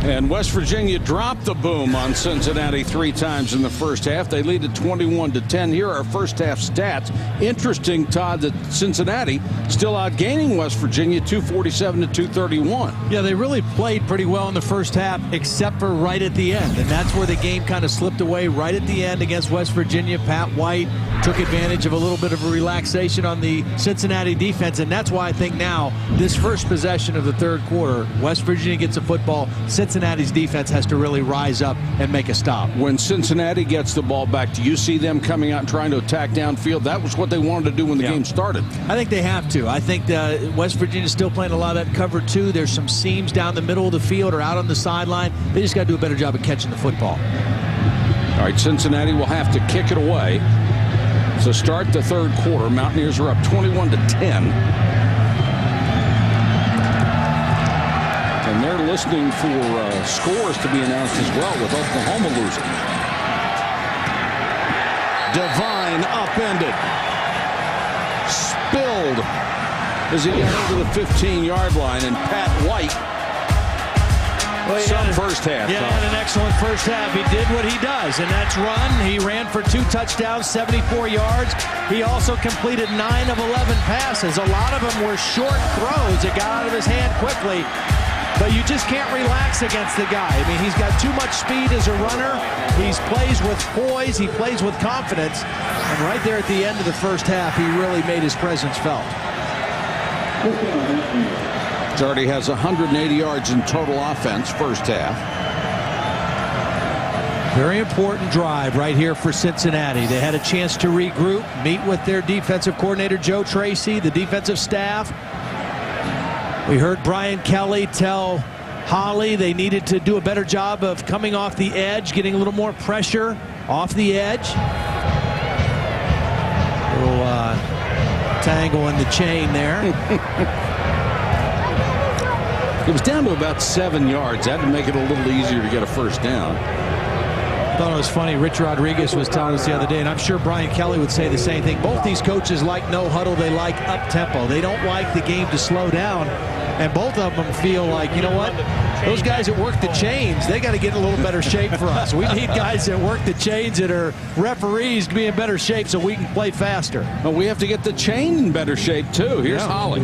Well, guys, speaking with Rich Rodriguez at the half, ironically, he said that they have to get in more of a rhythm and a better tempo. He said that's what they changed on that last drive that seemed so successful for them. He said we executed and we had tempo.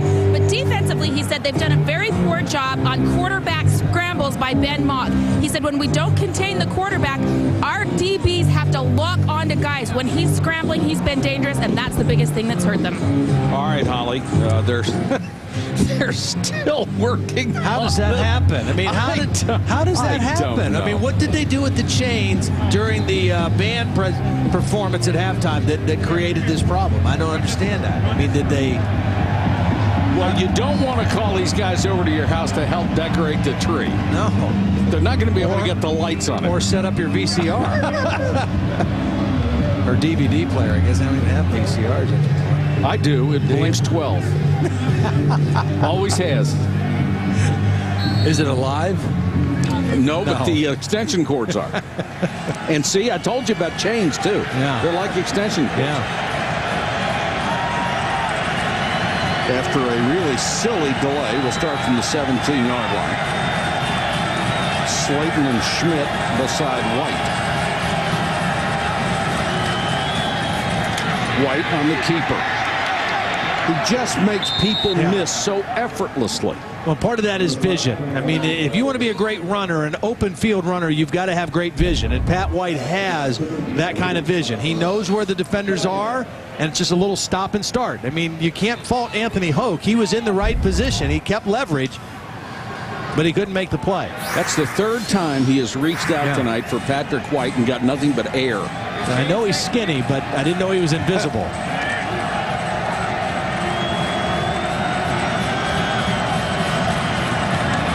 White, quick throw to Reynaud. Swarmed under as he got to the 30. And that's enough for a first down. D'Angelo Smith up from the corner, and Angelo Craig, number 82, chased it down from defensive end. Angelo Craig is an interesting guy. He came to Cincinnati as a wide receiver. He's got great speed, and his stock has really started to rise this year as a defensive end. He's 6'5", 245 pounds with 4.5 speed. He's got a future as a defensive end in the NFL because he's got that speed off the edge. Slayton. There he is right there, chasing the play from the backside. You see the closing speed of a pretty big athlete. There's D'Angelo Craig coming from the backside, a flat course to the football, and just closes on it. I mean, I'm sure Steve Slayton is not used to be tackling from behind by a defensive lineman. Pretty good job for a guy who's in his first year as a starter.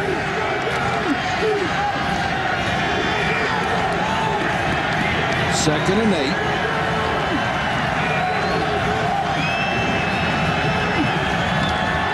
White straight ahead. A lot of times this is a very simple offense. Snap it to Patrick White, and he runs straight ahead.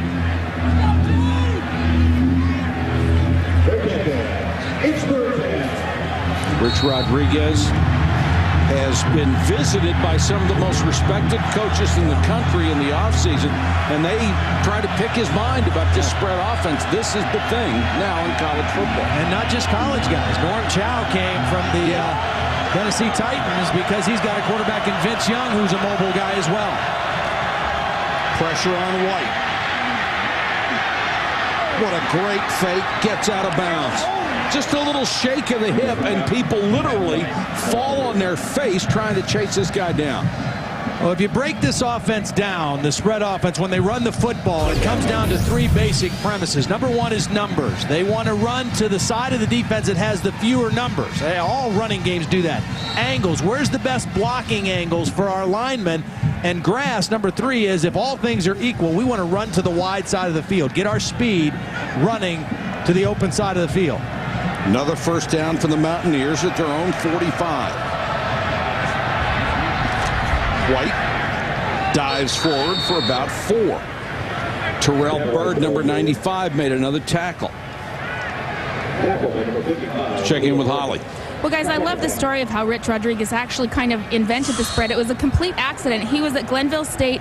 He knew he wanted to run the shotgun, and he knew he wanted to run a 2-minute drill out of it. But one day his quarterback there just forgot to hand off. That's how he got that zone read on the defensive end, and everything blossomed from there. It was an accident. Well, sometimes the best thing that happened is looking at it from a different perspective, and accidents will do that. Slayton, nice move on his part to get to the outside, and Slayton on a play that could have lost a couple of yards picks up 3 or 4. Rodriguez did not have the benefit that other coaches have had of taking a look at somebody who ran this offense. He had to do it by trial and error, so there were a lot of mistakes, but he was successful every place he went. And he's done it differently everywhere he's at. When he was at Tulane, he had Sean King, who was an accurate thrower, but a 4.8 40 guy. Wasn't a speedster like Pat White. At Clemson, he had Woody Dantzler, who was a good thrower and a good runner, and he was able to incorporate more of the quarterback run stuff. And now with Patrick White at West Virginia, a lot of quarterback run is a part and parcel of this offense. 3rd and 2. White throws for it, incomplete. Gonzalez had to dive for it and couldn't make the catch. The Mountaineers are going to have to punt it away. That was a big stop right there by the Cincinnati defense. They needed to get a stop on that drive. They forced the throw on 3rd down. Not so sure Pat White wouldn't have been able to maybe pick that up if he'd have kept it on the outside on that rollout. But Cincinnati is going to get the football back. McAfee to kick it away. He had that tremendous 71-yard shot off the rugby kick. Nakamura, who's a pretty good kick returner, back at the 10-yard line. Low line drive kick. Nakamura has to let it go inside the 10. I think it hit a West Virginia coverage man a little bit before they covered it, marking it down at about the 14. Pat White is on Todd's short list for the Heisman. When we come back, we'll find out who else made it.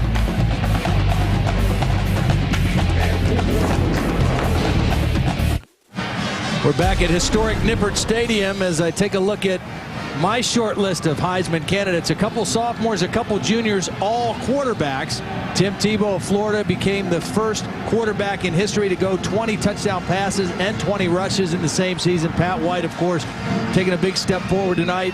Todd Reesing and Chase Daniel, a couple guys in the Big 12. They'll square off next week in Kansas City. Of course, Dennis Dixon was on that list, but the knee injury kind of takes him out of it, unfortunately, because he was having a great year. Cincinnati with no success on the ground. Jacob Ramsey is mugged as he gets the carry on 1st down.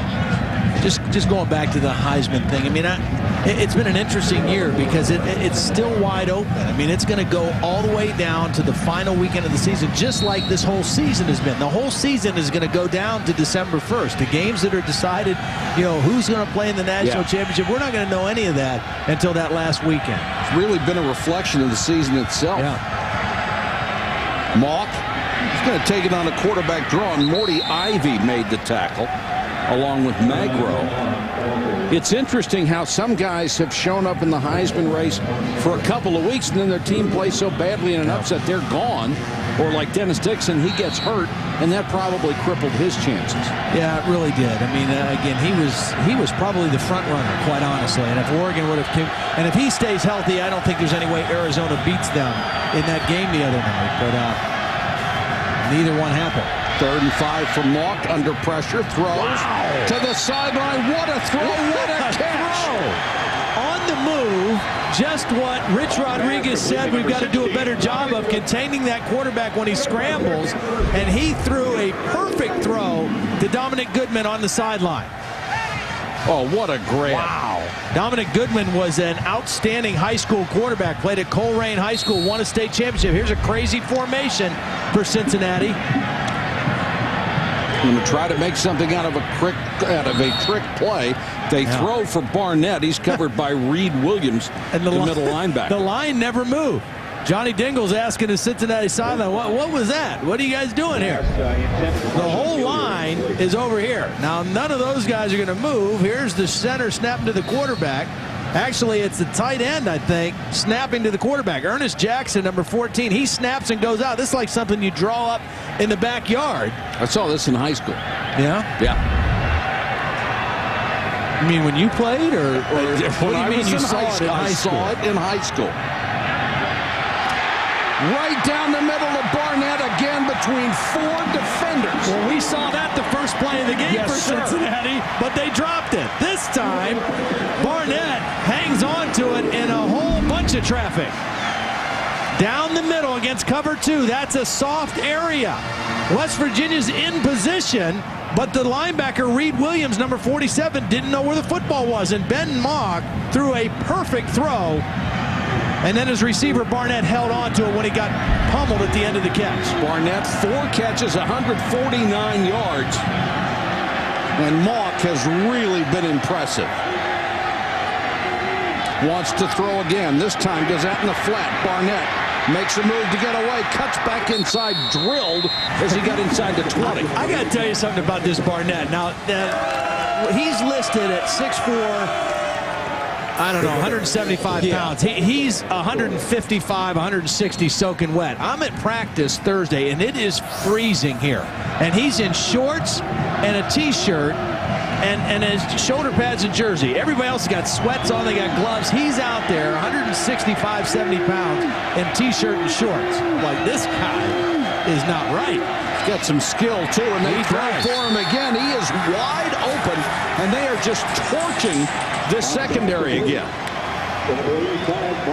Little combination route, and Barnett comes out on the sideline. It's a little wheel route and a hitch to draw the coverage up, and Ben Mock is right on it. I mean, he's seeing it, and he's putting the ball where it needs to be. How are guys this open?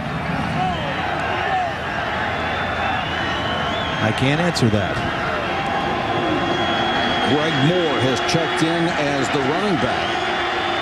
Spot the ball at the 7. Mock wants to throw again. It takes off, lost the ball. And the Mountaineers got it. Boy, what a costly turnover for Ben Mock. His second fumble of the ball game. They had great momentum. Their strength this year has been turnover margin, one of the best in the country, the best in the Big East. Forcing turnovers and protecting it on theirs. He dropped that before the defense even got to him. He was trying to shift it away from Keelan Dykes. Dykes pounced on the ball. Yeah, he just tried to put it away. Dykes didn't even get a hand on it, but Dykes comes up with the fumble recovery for West Virginia. That is a monster turnover. They really had the momentum going with that passing game. Yep. So West Virginia takes over now at its own 13.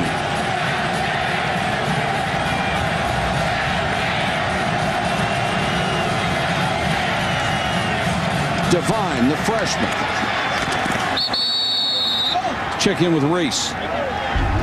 Mike, it's been a theme all year. Top 5 teams losing to unranked teams, and number 4 Oklahoma in a world of trouble in Lubbock. Texas Tech scores again. Graham Harrell, Eric Morris, they are not yet at halftime, and the Red Raiders are up by 20. Yikes. 27-7. It is great for West Virginia. They were celebrating after Oregon won on Thursday night. Now 2 of the top 4 going down in front of them. Another step closer to a national championship shot if they can win the next 3 weeks. They play Connecticut next week, Pitt the week after that. Both of those are at home. Another team that's pretty happy with that possibility is a team just a couple hours up the road in Columbus. Ohio State gets them back in it, doesn't it? Right back in the mix. They'll need a little more help, but not much more. You're right. And boys, there's been help galore this year. Every time teams need 3 people above them to lose, they do. Another big 3rd down for the Cincinnati defense. Can they respond after the turnover? You can't leave this defense out there forever. They're going to get torched. And this pass complete to Jalla. Let's take a look at the ESPNU All-State standings. You'll see what we're talking about as far as those upsets. LSU maintains #1. Oregon out of the championship picture after the loss. Oklahoma is losing. West Virginia, Missouri, and Kansas would be the biggest beneficiaries. But remember, Kansas and Missouri have to play each other, and the winner of that has to play Oklahoma. So the Big 12 could knock itself right out of it. First down, Mountaineers at the 27. Slayton to the 34. Ball came out, but after he was down, and he was stopped by Cedric Tolbert, the backup strong safety. You know, we really talked about, when we talked about this game, we felt like the only chance, or the best chance that Cincinnati would have in this game is if they could force turnovers. When West Virginia doesn't protect the football, that's when they've had problems this year. Well, it's been the Cincinnati turnovers that have really hurt their cause tonight. You can't play a team as good as West Virginia and give away opportunities and give away the football, and that's what they've done so far tonight. White straight ahead. No, you're not going to stop them all the time, and if you give them extra possessions, you're just asking for it. Here's Holly. Well, guys, a lot of emotions roiling on this Cincinnati bench right now. Ben Mock sitting on the sideline, very quiet and trying to explain to his backup quarterbacks what went wrong on that. He keeps shaking his head. He thinks maybe he lost the ball while he was trying to do a juke move, and he just keeps shaking his head. He's very quiet. But, guys, Barnett, who just had all those great catches to get them in scoring position, just went nuts. Threw the water bottle. The phone went flying. He's very frustrated.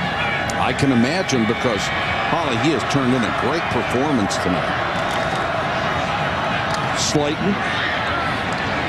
You just get the feeling these guys are one step away from a 70-yard run every time they have the ball. And I tell you, I just saw something, too, that is impressive with West Virginia. I saw a wide receiver, Darrell Jalla, just going downfield about 15 yards and taking the safety out on that play. These wide receivers, they know with this offense, with Steve Slayton and Patrick White, the way they run the football, if we get a block downfield, it can be a 60 or 70-yard run at any time. And all 3 of the guys that play a lot have been tenacious in that department. Slayton is already #3 all-time in West Virginia rushing. He's going to put in his paperwork for the NFL. He wants to see where he stands, if he is in the first half projected of the draft. He may go. Otherwise, he will probably come back. And what a return that would be, with Slayton as a senior and White as a senior if he comes back. And Devine as a sophomore. And a couple of these other receivers who are freshmen. Schmidt is the only senior starter on offense, and if that doesn't scare defensive coordinators to death, I don't know what would. Slayton again. Drilled out of bounds by Nakamura, who's an outstanding safety. And a nice kid, a very bright young man. He's the leading tackler on this team. He's been a long-time starter. You know, he's a safety that the Cincinnati coaches like to get around the football because he's an excellent tackler. He has a nose for the ball. He makes a lot of big plays, strips the football really well. 7 tackles tonight. I mean, he's not a safety that you're going to see playing deep down the middle of the field as much as you're seeing him around the football. West Virginia is just starting to pound the Cincinnati defense. Before that play, the last 7 carries had gone for 7, 7, 7, 5, 5, 5, and 7. Let's go to Holly. Well, guys, you saw the big hit Haruki Nakamura just put on, and it's a miracle he's even playing football. He grew up with a father who was a judo coach, But when his father died when he was 5 years old, his older brother took pity on him and said, I'm going to sneak you into football. You just can't tell Mom. Mom saw him going out of the house with pads one day, guys, and she finally relented. But it's a miracle he's even getting to play. Well, he said he would have been, he and his brother. There goes Slayton. He's got some power, too. Nakamura, one of the guys he's dragging with him along with Anthony Williams. And there's a flag down back upfield. Yeah, Mike Dent, the center, number 68, appears to be the guilty party on this one. And that's a big, tough run by Slayton that'll come back.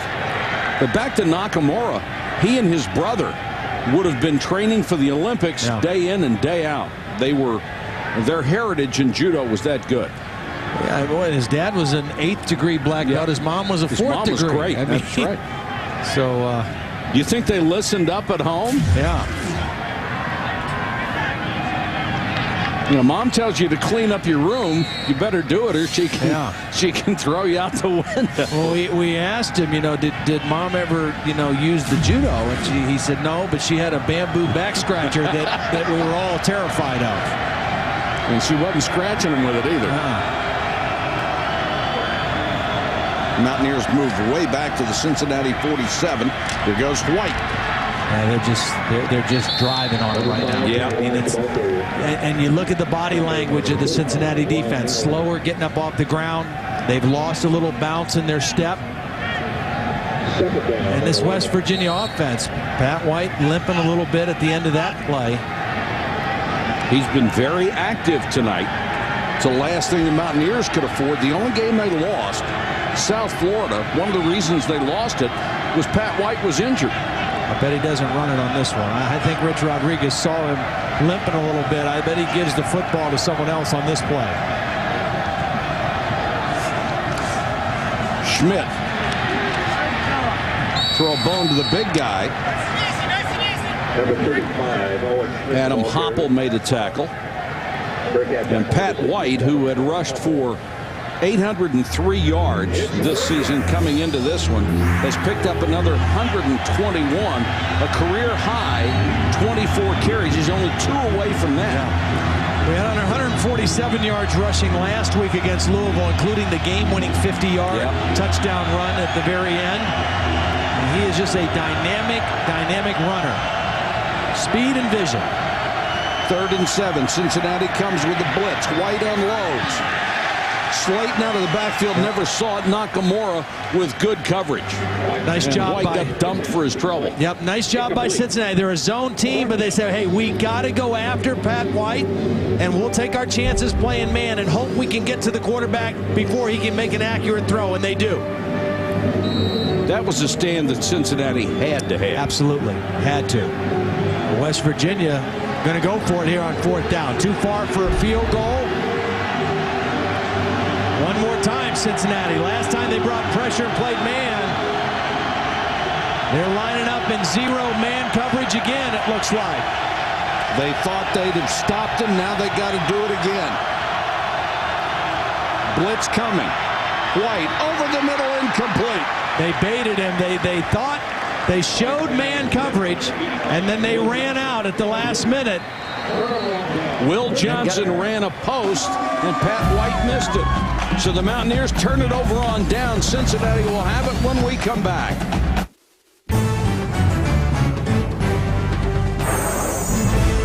ESPN's College Football Primetime, brought to you by Nissan, who invites you to shift the way you move through the world.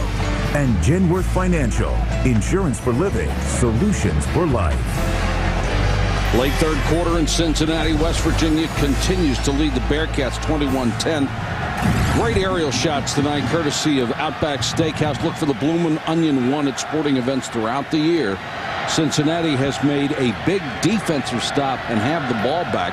They could not afford to let West Virginia have another touchdown. Yeah, they fooled West Virginia on the coverage on that 4th down play. Pat White very upset with the results on 4th down. Mock. Good protection. Now he's flushed. And throws almost intercepted. Lewis had a shot at it and couldn't hold it. Let's go back and see why Pat White was so upset with Will Johnson, his freshman wide receiver. He's going to run a post, but Cincinnati is going to drop a linebacker underneath there after showing blitz, and it looks like man, but it's really not. Corey Smith, number 42, is going to drop underneath it, and when Will Johnson saw that, he slowed down. He stopped on the route. Pat White wanted him to continue to run right through that, and he threw the ball to the spot that he wanted Johnson to be. Just a miscommunication with a young receiver. And that's why quarterbacks get interceptions and look bad when it wasn't their fault. Mock trying to take off again. He's in trouble, and down he goes.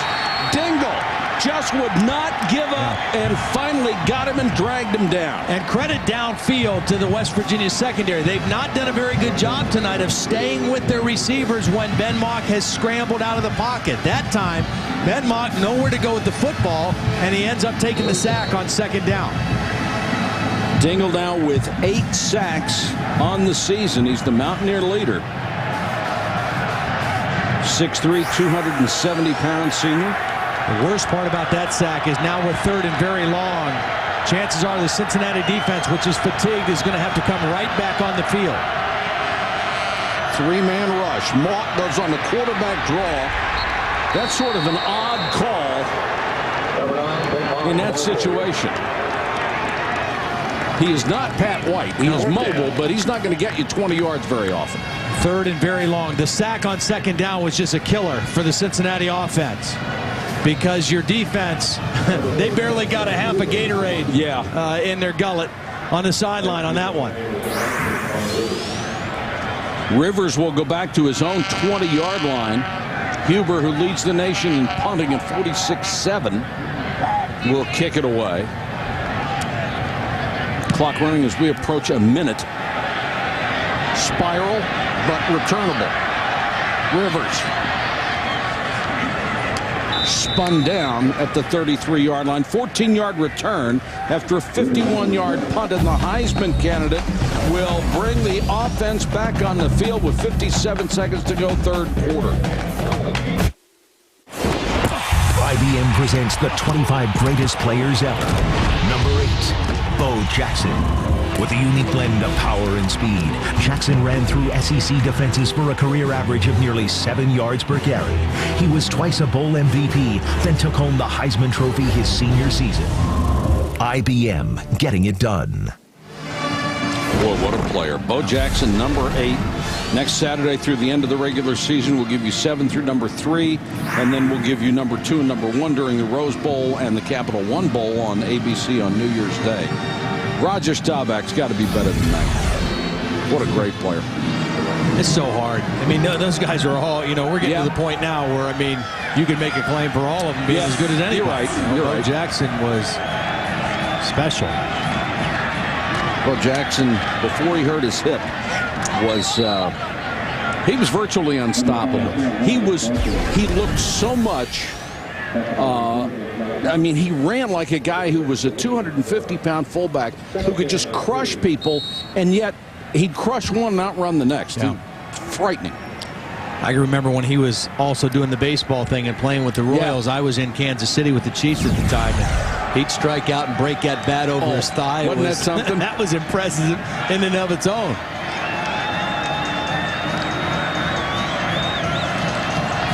Last time West Virginia had the ball, they went 6 minutes, took a lot of time off the clock, but did not score. Well, that's a tough little play right there to defend. Isn't it? Because Pat White it's kind of a play-action fake. He's faking like he's going to run, and then he steps back off the line and flips it out to Reynaud. And then you've got to tackle him out in space. Little variation on the Tebow fake. Yeah, that's right. We'll call that the White fake. They let the clock tick down, and we'll go to the fourth quarter with the Mountaineers on top by 11.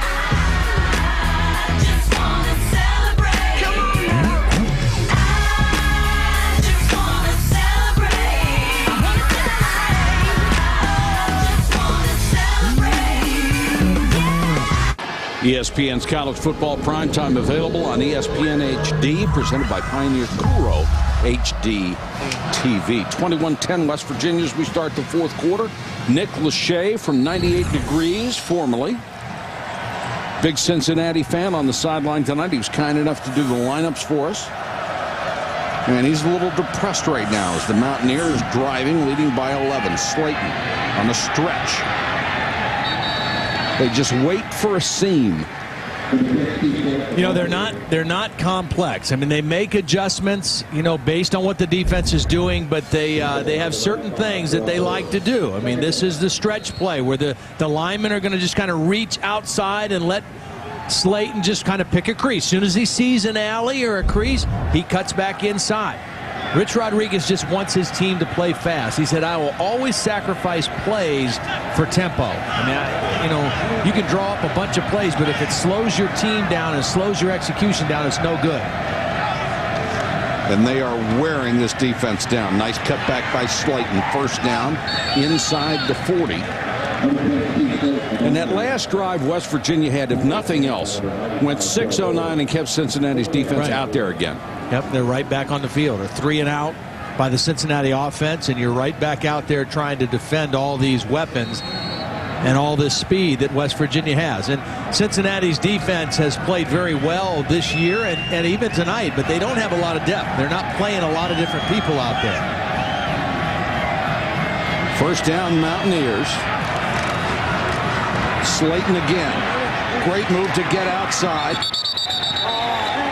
And he's the 33, pushed out of bounds. Let's bring in Holly. Well, guys, for Rich Rodriguez, he knows very well that West Virginia is still in the national championship hunt, but he's really trying to downplay it to his players and just focus on a Big East championship. In fact, before the game last night, they handed out these cards to their players. It said West Virginia versus Cincinnati, round 10. They've broken down the season like it's a championship fight. 12 rounds. They have 12 games to get there. And the players have added the motto, no excuses, no regrets. They're trying to just keep it focused on one round at a time to a championship. Holly, it's going to be a little tough to focus after tonight. If they win this game, they were 5th in both polls, 6th in the BCS. They would move up a couple as White goes for the end zone with a nod. And the ball comes loose. He was double-teamed. D'Angelo Smith got a piece of it. Yeah, D'Angelo Smith almost came down with an interception. Pressure forced White to get rid of the football, and then right at the end, I thought this was going to be an interception. D'Angelo Smith just not able to come down with the football. Renaud wasn't terribly aggressive going after that, was he? You know, you talk about not losing your focus if you're West Virginia, but you know what? The other side of that, of not playing it up, not making a big deal, is these guys, these players know, and they also know what's happened to all these other teams that have lost their focus a little bit. Too many upsets to worry about anything other than the task at hand. Got to take care of your business. Blitz on White. Steps inside it. Look out. Still on his feet. Patrick White inside the 20. This is exactly what Rich Rodriguez says, is sometimes when you call a pass with a guy like Patrick White, you hope they play man-to-man, and you hope everybody's covered, because that means number 5 can take off. Cincinnati gets pressure. Perfect defense called, but they can't get number 5 on the ground. And he takes off and makes people miss. I mean, that, you know, you can't call better defense. You can't coach it up any better, but if you can't get him on the ground, it's no good. Nice job by Mike Dent, the center, number 68, as he hustled downfield to get Pat White another block and a couple of more yards. Slayton lost his balance momentarily. Stiff arm gets another couple of yards. He's down to the 15. There's just no way to rest against this defense. No. No way to rest during a play, and in this second half particularly, no time to rest at all for the Cincinnati defense. Look at that time of possession, dominant by West Virginia. 29 plays for West Virginia compared to 11 for Cincinnati. 2nd and 6.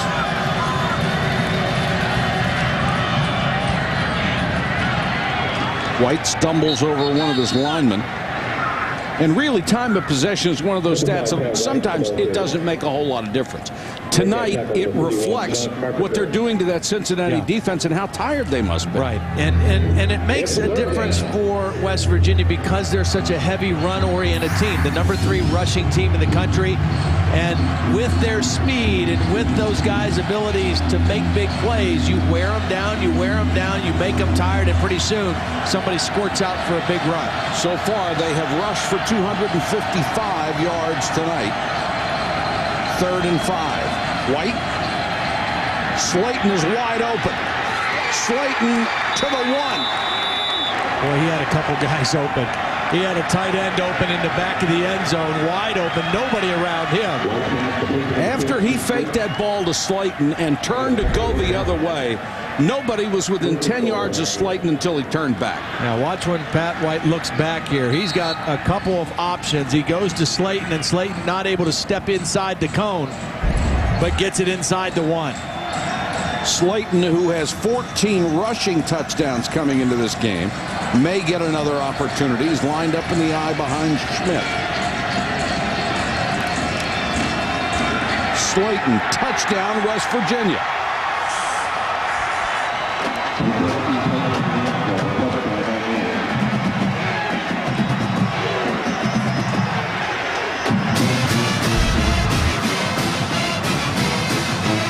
Cincinnati is not an overly big defense. They're built for speed. They get pushed back.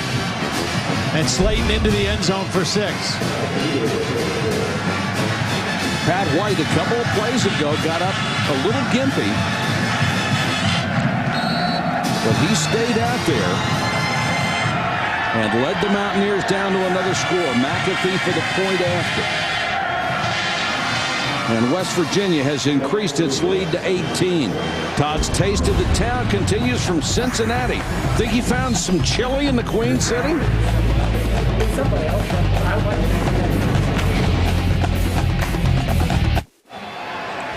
Back in the Queen City of Cincinnati, we welcome you back to our college football primetime, presented by Hampton Hotels. Another beautiful night we have for college football, and number 6 in the BCS, West Virginia, and soon to move up.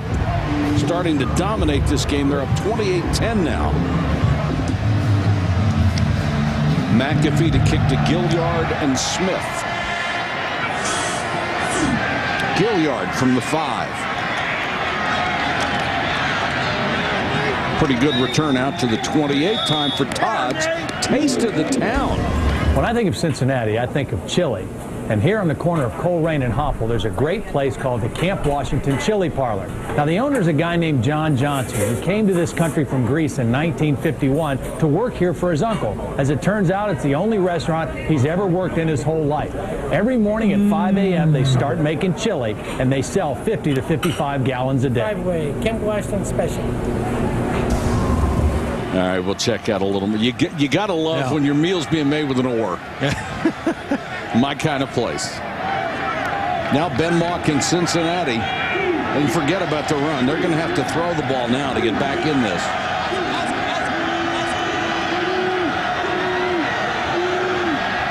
Moore is back there with him. And Moore will get a carry. Let's find out what Todd had for dinner. Here at Camp Washington Chili, they grind their own beef every day, and the cheese has to come from Wisconsin. Now, this is what's known as 5-way chili. It's got noodles, chili, beans, onion, and of course cheddar cheese. And just for good measure, I've got a couple coney dogs on the side.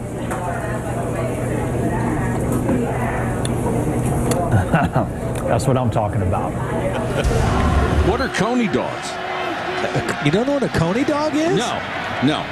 A coney dog is a hot dog with mustard and some onions and chili and then cheese over the top of it. That's a coney dog, is like coney sauce or chili. Good. Oh, it's very good. No gravy?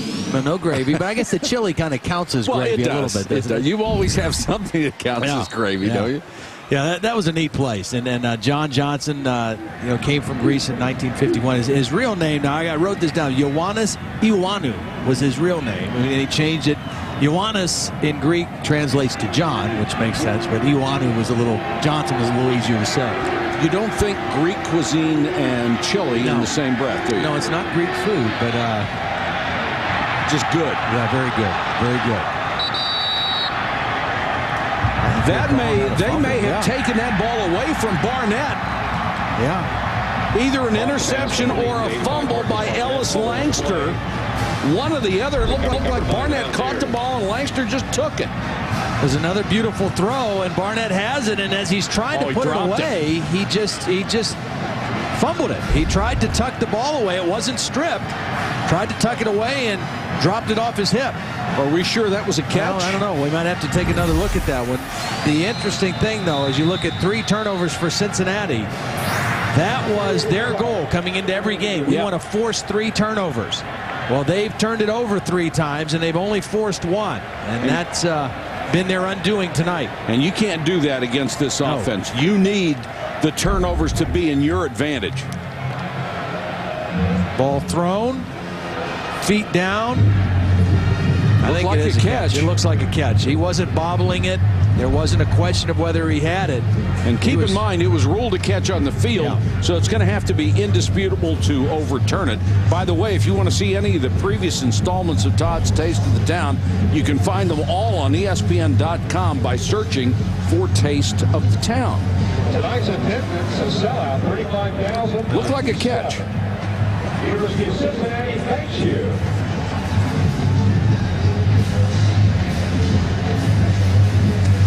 Yeah, pretty tough to imagine that there's any of the shots we've seen indisputable to overturn that. Marcus Barnett has had a big night tonight for Cincinnati. Redshirt freshman wide receiver out of Upper Marlboro, Maryland. It's really strange they have him listed at 6'4", because Giddens is 6'3", and he's shorter than Giddens. And, I mean, he's skinny enough at 6'1", 165. If he were 6'4", 165, it could rain and he wouldn't get wet.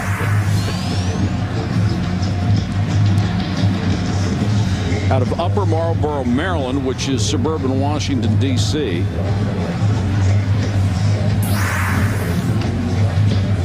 This would be a huge ruling if Cincinnati can get the ball back. They desperately need it. The last thing they want to do is give it back to a Mountaineer offense, which is just going to try to shove it down their throat again. But it just is interesting, again, when you think of what has aided Cincinnati in their 8-2 record coming into tonight, as much as anything has been their takeaways. 35 takeaways coming into the game tonight, plus 16 on the turnover margin. Best in the Big East, one of the best in the country. The play in the field is reverse. The receiver never had the ball. Second down at the previous spot. Clock operator, please put 10:31 on the clock. 10:31. Thank you. It was close enough so that I wouldn't be surprised if it went either way. Of course, West Virginia's not going to be happy about that. This is going to be another huge night for Rich Rodriguez if his team hangs on, and he has had sort of a storybook career as growing up in the state of West Virginia, being a walk-on in the program, becoming a really good defensive back, having a chance to play a lot for Don Nehlen, and then going away, developing his own style as a head coach, coming back, getting the Mountaineer job. And then probably the coup de grace for West Virginia fans was him turning down a huge offer from Alabama before Nick Saban took the job. And what about the Alabama score today? Louisiana Monroe, what a year.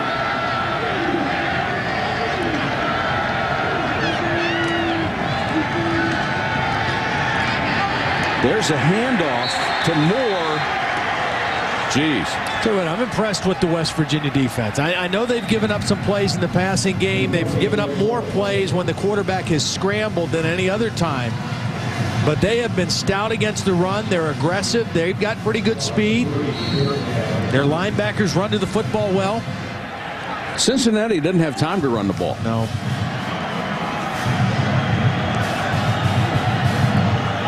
I know you want to cross up an aggressive defense, but now you've got 3rd and 13.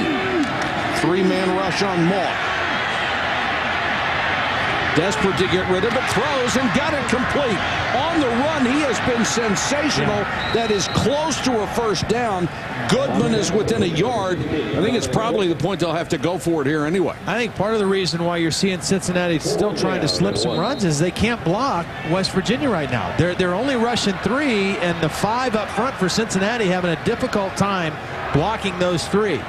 Now keep in mind, this offensive line, when you transition to a spread offense, as Cincinnati is doing, the most difficult position to make that switch is offensive line. This was an offensive line that was recruited under Mark D'Antonio's staff to be more of a power run the football offense. And you're putting them into an offense where they really weren't built to play. And I thought Brian Kelly paid them a great compliment. Given all that they weren't designed as human beings, their body types, to play this kind of offense, he said they are playing just as hard as they possibly can every play. He was very impressed with their dedication, their spirit, and their effort. Feels like they've gotten every ounce out of that offensive line, every ounce out of the 19 seniors that really bought into the message that he and his staff were bringing into Cincinnati. 4th and inches, they're going for it, and they have to make it. It's that simple. Quarterback keeper, and Mock has it. I like that call on 4th and short. You don't have to worry about turning around, handing it to a back. You never worry about the exchange. You just take the snap and go.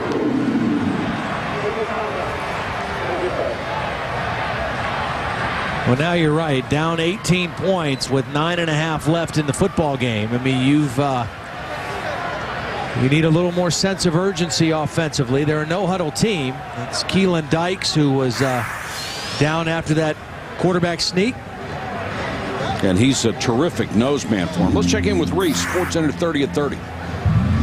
All right, Mike, Ohio State wins the Big Ten again, and they beat Michigan for the 4th straight year. Press conference expected on Monday morning, at which point it is believed that Lloyd Carr will announce that he is going to retire. Buckeyes won the game 14-3. Number 4, Oklahoma is down 34-10 to Texas Tech. That will be the 11th top 5 team to lose to an unranked opponent this year. SportsCenter after the game, stay current, ESPN News. And that is by far a record. 11 teams losing to unranked clubs. That is just staggering. Yeah, it really is.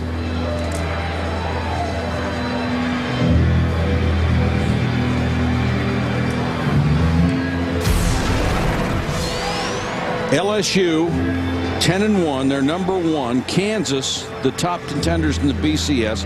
They have number 5 Missouri left, and then the conference championship game against Oklahoma. Missouri has Kansas left. Oklahoma, by the way, still has to beat Oklahoma State. West Virginia has 24th ranked UConn and Pitt, the backyard brawl. Both of those are at home. Ohio State is done at 11-1. That may be the good news. Being done, you know, you're like the leader in the clubhouse. You might as well be finished and let everybody else get knocked off. Next weekend they can go home and eat turkey for Thanksgiving and watch and see what happens with everybody else and see how the chips fall for them. Dykes slowly comes off. He's replaced by Chris Neal, a 300-pound redshirt freshman. But they'll need Dykes. Guns it down the middle too high. They've had guys open consistently right down the heart of the secondary.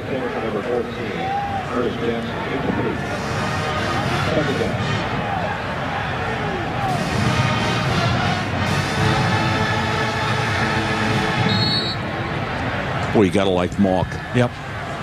Yeah, he's a great story. I mean, I can remember watching him in high school and covered him when he played in the Big 33 All-Star game. And really, that's his connection to Cincinnati. Tim Hinton, who's the linebacker coach at UC, coached Ben in the Big 33 high school All-Star game in Hershey, Pennsylvania when he was a senior. Mock in trouble, got away. Still in trouble. Throws and got it complete. He has made so many plays just like that, and almost every time it's been Barnett.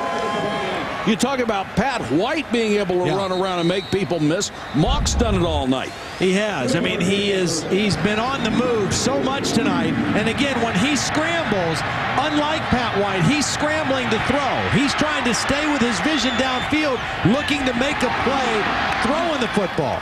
The Bearcats starting to heat it up on the field, and we've got a Bearcat up here, Mike. I mean, I don't know if he wants to use the telestrator or what he wants to do, but I mean, how you doing? You sure that's not Corso? It might be. Yeah, it might be. What do you think? They're going to come back? Okay. All right. They're not allowed to talk, you know. That's right. It's a rule. It's a big kitty, though. Yeah. Here's Johnny Dingle. So starters on back-to-back plays on that Mountaineer defensive line have limped off. Keelan Dykes, the nose man, first, and now Dingle, who's had a big game tonight, he limps off. So the Mountaineers are going to be really concerned about that front three and getting them back in shape. But Mock, who was at Wake Forest, had a star-crossed career there, transferred here as a graduate student, and he has really put up some numbers this year. He's played brilliantly. This time they'll go back to the ground with Ramsey. Here's where Ben Mock got hurt, and this is nasty. Yeah, it was a fumble by the tailback. He went in after the ball, and just his right arm just got destroyed on that play. He actually broke his femur in his upper right arm and then also separated his shoulder, and they had to work on the arm. That's why the huge scar, just to get to his shoulder. It broke the upper bone in half. They put in a plate and 8 pins, and then with the shoulder separated, they had to put in 3 anchors to keep that solid. Mock on the draw. Straight up the middle, and what a shot he took from Quentin Andrews. Holy cow. Well, he's a little slow getting up. I don't think because of the shot to the head. I think it was more his leg was underneath him when he got hit. He lowers that shoulder and his leg is pinned behind him. And we showed you the arm scar. When he was a freshman in high school, he had a broken leg. And he had a plate and several screws put in his ankle when he was in high school. That actually, his recovery from that actually gave him confidence and hope that he could come back from the arm injury.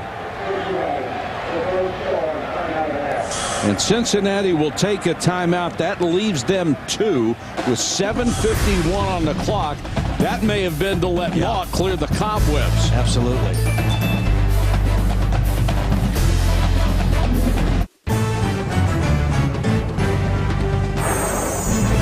ESPN's College Football Primetime is presented by Hampton Hotels. At Hampton, we love having you here. And in part by Clean Exchange, the only electric shaver with a disposable head. Clean Exchange, new from Remington. 28-10 West Virginia, middle of the fourth quarter. Views of Cincinnati and Nippert Stadium, courtesy of our friends at Outback Steakhouse. Proud sponsor of the Outback Bowl. The Steakhouse Airship Bloomin' Onion 1 provides aerial coverage for sporting events across the country. You know, I think you're right about that timeout. I think Cincinnati took that timeout for Ben Mock to give him a chance to clear his head, because he took quite a shot there and looked a little woozy. West Virginia comes with a blitz. They don't get there. Mock throws underneath to Goodman. Lewis puts him down at the 14-yard line. Well, there's no questioning this kid's toughness, and we talked about Pat White and his toughness, running the ball as much as he does as a 185-pound quarterback, takes a lot of hits. An extremely tough kid. The game they lost to South Florida, he was injured right before the end of the first half. I think that had a major impact on them not winning the football game. Sure did. Mock for the end zone. Touchdown. That was just a beautiful throw. There were 2 West Virginia defenders in position. If that ball was any lower, it's easily knocked down, maybe intercepted, but a perfect throw by Ben Mock. We've seen him throw on the run. This time he stays right in the pocket, and a perfect arc and touch on the football. And Barnett, coming out party for this kid. 8 catches, 197 yards, and 2 touchdowns. What a sensational evening.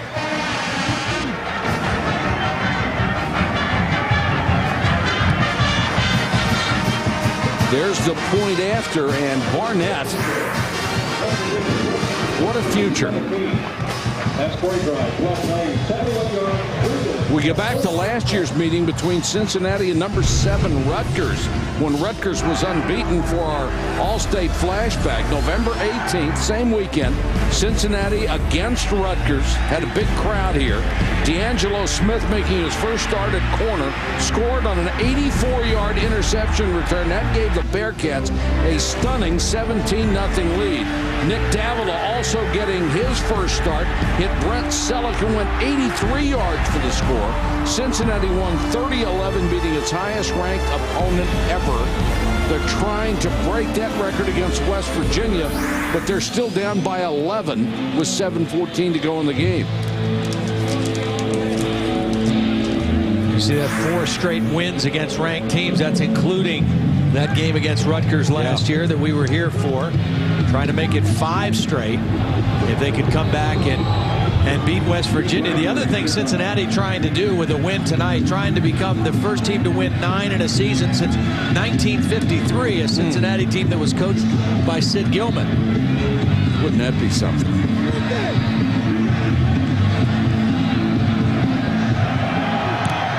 They'll kick it away. Devine a yard deep. Trying to get outside, turns the corner. Still on his feet. This little guy is amazingly strong. There is a flag down back at the 18-yard line. Looked like a face mask. Usually guys that small, that fast are a little easier to tackle. He's not.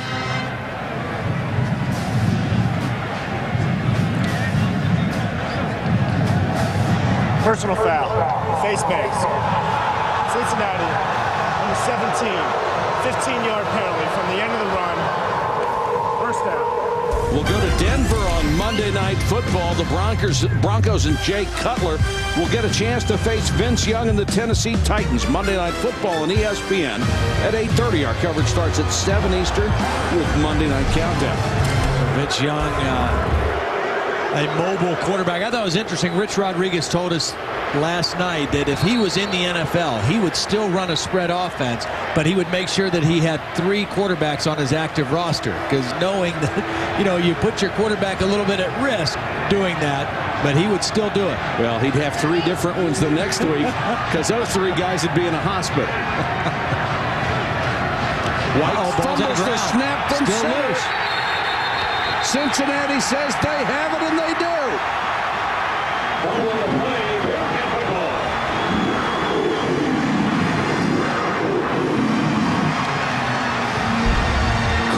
Smith with the recovery. And how many times do we see West Virginia under center? Hardly ever. They're almost always in the shotgun. They're under center. Pat White never got that exchange. It was never a clean exchange from the beginning. The ball was on the ground. Very unusual to see West Virginia in that set with Pat White under the center. Boy, oh boy. Turnovers have killed them. Well, they always have hurt this program, but this year, the South Florida game, they had 6. They lost that. They kept Louisville in it with 3. Mock. Incomplete. That one was overthrown. Intended for Gilliard, but Gilliard was well covered. And Smith, who came limping off after recovering the fumble, is still limping. And here they're practicing the center exchange under center. Never a good sign when your starting center and starting quarterback are practicing snaps in the 4th quarter. Well, normally it's something that is you assume is automatic. You work on it all the time and you do it every day in practice, but that's the first time I think they've done it tonight, wasn't it? Have they been in a shotgun every snap before that? I think they took another couple of snaps from center early, I think. This may be a hold on a running play. Injured player. Holding on the offense. Number 72. 10-yard penalty. Repeat. Second down. Boo's not called for holding. Let's check in with Reese. All All right, guys, Clemson and Boston College playing for a spot in the ACC title game. James McCluskey goes in for the BC touchdown. They've added a field goal after that. And though Clemson seemingly has dominated the game, they're now down by 3. Oklahoma has a field goal, but Texas Tech still up by 21. Still a lot of time to go in Lubbock, though. That game on ABC. 34-13, the 4th-ranked Sooners. Sam Bradford still out of the game, by the way, guys. Boy, he's down by 3 touchdowns. Amazing. Boston College trying to bounce back after losing 2 in a row. That is Bujnak, who was hurt. He was called for a hold, and to add injury to insult, he's the player down. You know, I know Brian Kelly told us the other day that he doesn't really get too worried about the penalties. He said, you know, when we were at Grand Valley State, we led Division II in penalties, and we led the MAC in penalties, and we won the MAC championship last year. They're leading the nation in penalties coming into tonight, but again, when you're playing a high-ranked team, you can't afford to do things like turn the ball over, drop passes, and have a lot of personal foul penalties. I mean, they've had some costly penalties against them tonight. And I know you want your team to play aggressive, you want them to play on the edge, but boy, in a game like this, you can't afford too many big ones. And penalties can be almost as damaging as turnovers. They may not be scoring plays, but they take you out of drives, get the ball back to your opponents, let them work on your defense again, so they have a tremendous impact. Well, this is a perfect example. They get the turnover. They've got momentum. Exactly. Now it's 2nd and 20. I mean, you know, 2nd and 20 is a hard down because now you're thinking, let's just try to get 10 or 12 and make it 3rd and 8. Well, you could also say Ben Mock's got him right where he wants him, because he's made some spectacular plays under these conditions. Dingle again putting pressure on, and Dingle was held. Dingle was held around the throat and almost got there anyway. See, really who has you where they want you is West Virginia, because West Virginia's D-line knows, hey, it's 2nd and 20. We've got a lead in this game. They've got to throw the football. Last week, in the win, a 27-3 win over Connecticut, Cincinnati was called for 7 holding penalties. 7. And Brian Kelly said it could have very easily been 15. Well, they're getting close to 7 tonight. Jeff Linkenbach, the backup tackle who came in with Bujnak going out, just reached out and grabbed Dingle, and it didn't even make any difference. Screen tipped by Dingle, almost intercepted by Reed Williams. So Dingle couldn't get there on the quick set, but got enough of it to break up the screen. Boy, has he been active tonight. Yeah. I mean, he has been explosive. He's been active. He's got his hands on footballs. He's been in the quarterback's face. He has played a whale of a ball game. Really played well last week against Louisville as well.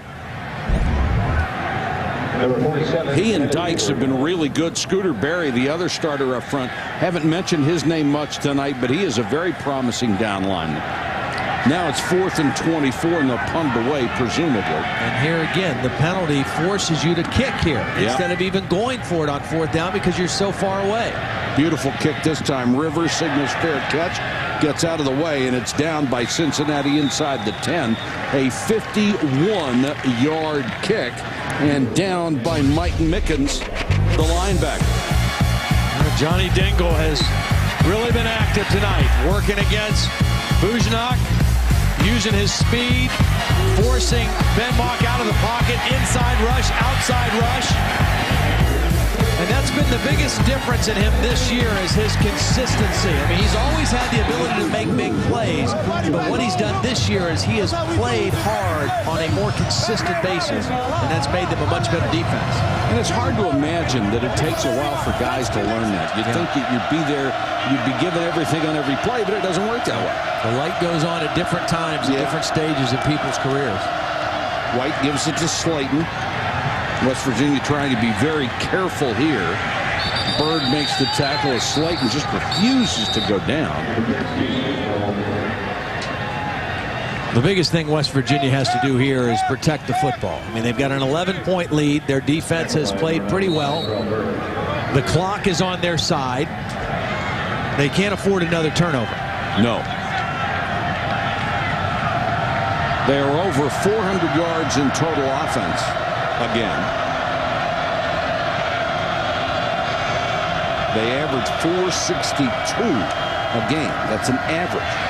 Slayton. You made the comment about turnovers have always hurt this team. Well, the numbers support that. West Virginia has won 43 consecutive games in which it commits fewer turnovers than its opponents. You know, so I mean, here they are in a situation where they're winning it so far by 1. But in the last 2 years, they've lost 3 games, and all of them they've been -2 in the turnovers in those losses. A couple losses to South Florida and another loss to Louisville last year. 3rd and a yard. 3rd and 6 now. Well, that's why the numbers you just cited are why it's my contention that this team does not commit its own demise. If they don't contribute to their own loss, they are almost impossible to beat because this offense is so good. The only other situation that West Virginia could get themselves into is because they are not a great passing team. If their defense has some breakdowns and a team gets up on them quickly and they're in a come from behind mode for most of the game, then they could have a possible problem too. But as long as the game is within reach with their running ability and with their ability of Pat White and Steve Slayton to make big plays, you're right. Turnovers are the only thing that stop it. 3rd and 6. Ball loose again. There it is. Pat White fumbled it 2 times last week against Louisville and allowed the Cardinals to stay in the football game. Rich Rodriguez cannot believe it. His leader, his quarterback, has put it on the ground again. D'Angelo Smith recovered. The one thing you want to do right here is protect the football, and he didn't. Normally you tell a runner to put it in your outside arm instead of your inside arm where the defense is. He puts it in his left arm. He's a left-handed guy. But the ball is stripped out, and Cincinnati in business again. My. That's why coaches grow old before their time. Mock with a chance. Tipped away, incomplete. That was a heck of a play back there. Yeah, Antonio Lewis, number 6, got his hand on the football. Dropped back underneath the route. He saved it. He sure did. Mock trying to go to the corner route to Goodman, and Antonio Lewis, who was in short coverage, read the quarterback and dropped underneath it and got his hand on the football. Cincinnati with a new life, 4:23 to go in the ball game.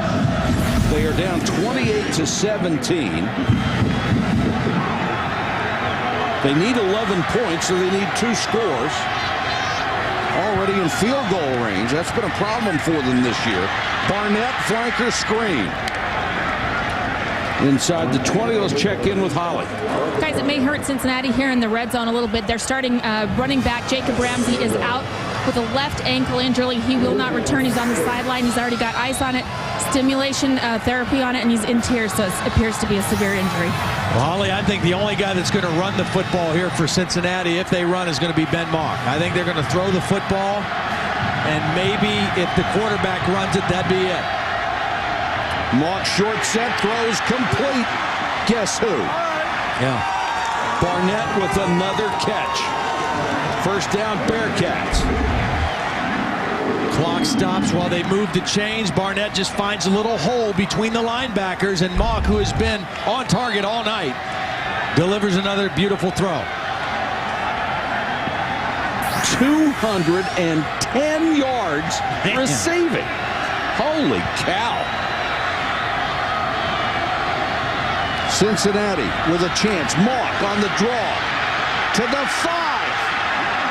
This kid will not give up, and Greg Moore, the new tailback, threw him a huge block. Cincinnati trying to stay alive in the race for the Big East and an automatic BCS berth. West Virginia trying to get a leg up on the Big East, eliminate Cincinnati, and get closer to a national championship shot. Boy, you don't like to see an injury for West Virginia, but this really helps Cincinnati because the referees have called an injury timeout. The clock would have kept running because they didn't gain a first down. It's 2nd and 2. And this is their best guy in the secondary, Wicks. Eric Wicks is down after the attempted block by Barnett.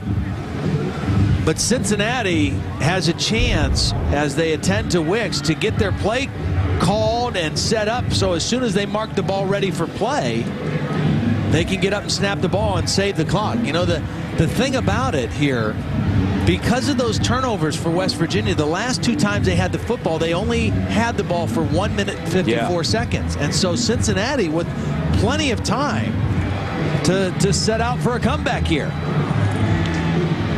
Wicks a little unsteady, but able to get off the field. They have seen 3 starters in the last couple of minutes assisted off the field. 2 down linemen and Wicks, who was their most athletic safety. So he's going to have to come out for a while. Dingle is the only one who was returned. 2nd and 2. They can get a first down just inside the 2-yard line. And right now, if you're Cincinnati and Brian Kelly, you're thinking touchdown, and what's your 2-point conversion play as well? Gloddard. That's to the goal line. Wow, didn't get in. Clock will still go.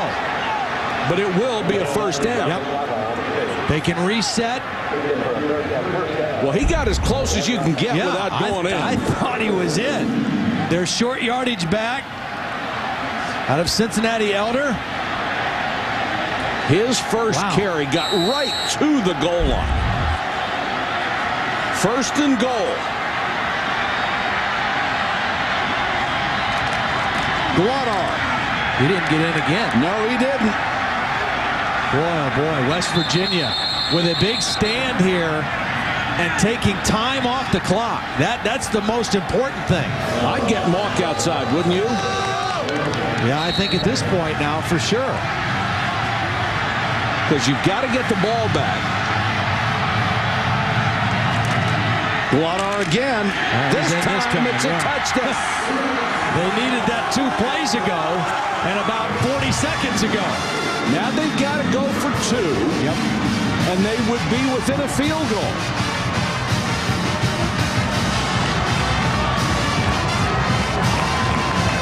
What a comeback by Cincinnati, assisted by West Virginia mistakes.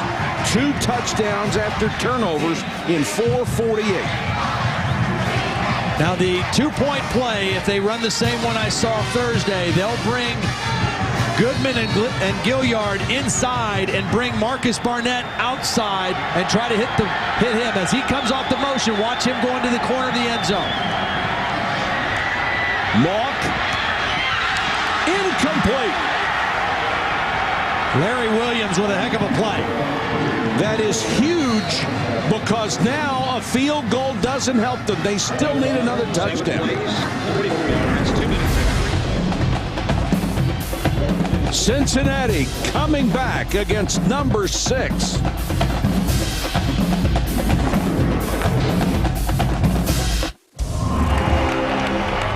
4 straight wins has Jimmy Johnson on pace for a 2nd straight championship. Only Jeff Gordon can stop him. And with him in the hunt, this chase won't be over till the checkered flag drops in Miami. The race for the championship concludes tomorrow at 3 p.m. Eastern on ABC. Jimmy Johnson has such a big lead. If I'm him, I put on my hazard lights and go about 55 miles an hour. What, he's got to finish 18th? Yeah, he's got to finish 18th. But you know what? That's like, it's like playing prevent defense. You can't, you get beat when you play prevent defense. You got to still be somewhat aggressive, I would think. I mean, I know you're a defensive driver, but not like Mark Fredrickson, our statistician / chauffeur. Stick it to the guys whenever you can. Onside kick. Wow, great catch. I mean, that was a dangerous catch. Jacob Rams. No, check it. Boogie Allen came up with the ball. He's a defensive back. I mean, he knew he was. Iffy, wasn't it? He knew he was going to take a shot. He went up and secured the catch. Cincinnati tried to knock the ball loose. They went with the high kick. Off the ground, a high bounce, and then tried to jar it loose. Well, that's a nice job hanging on to the football. I mean, he knew he was going to take a shot. He took a shot from a couple Cincinnati players and from the turf here at historic Nippert Stadium. Craig Carey, a backup quarterback, just creamed him. And one of the Bearcats is still down. Boy, that's no job for the faint of heart. No.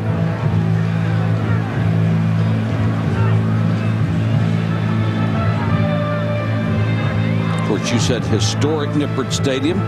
That's because it's one of the 5 oldest in college football. Harvard, the oldest active stadium, and then Georgia Tech, Yale, Cornell, and here at Cincinnati. But they've done a nice job updating this facility. And it really is a great facility right in the middle of campus, surrounded by the campus buildings. I think it's a beautiful set. Yeah. Speaking of some of those old stadiums, big game today between Harvard and Yale. Harvard with the big win. Yale was undefeated. Well, and the Crimson might as well be upsets in the... No matter what division we're talking about or what league. Cincinnati can stop the clock twice. There's 2:25 to go. So West Virginia is going to need a timeout if they want to salt this one away. I mean, a first down if they want to salt this away. White in the gun. He has Slayton and Schmidt with him. Slayton. Look at him covered that ball up. Yes, Two hands, he did. Wrapping it up. You get the feeling that Rich Rodriguez was going to threaten people. You know, hang on to the ball. That's all you need to do is just hang on to the ball. What's interesting, because even in practice, I mean, they one of the things they really emphasize is not dropping the ball, not being careless with the ball. When you get up off of a run, you hand the ball to the official. They do it in practice, not just touchdowns or big plays, every play. Hand the ball, let's spot the ball, let's run the next play. And they've dropped it on the ground a couple of times again this game. White's going to use every second he can before they snap it off the play clock. Slayton again, cut back.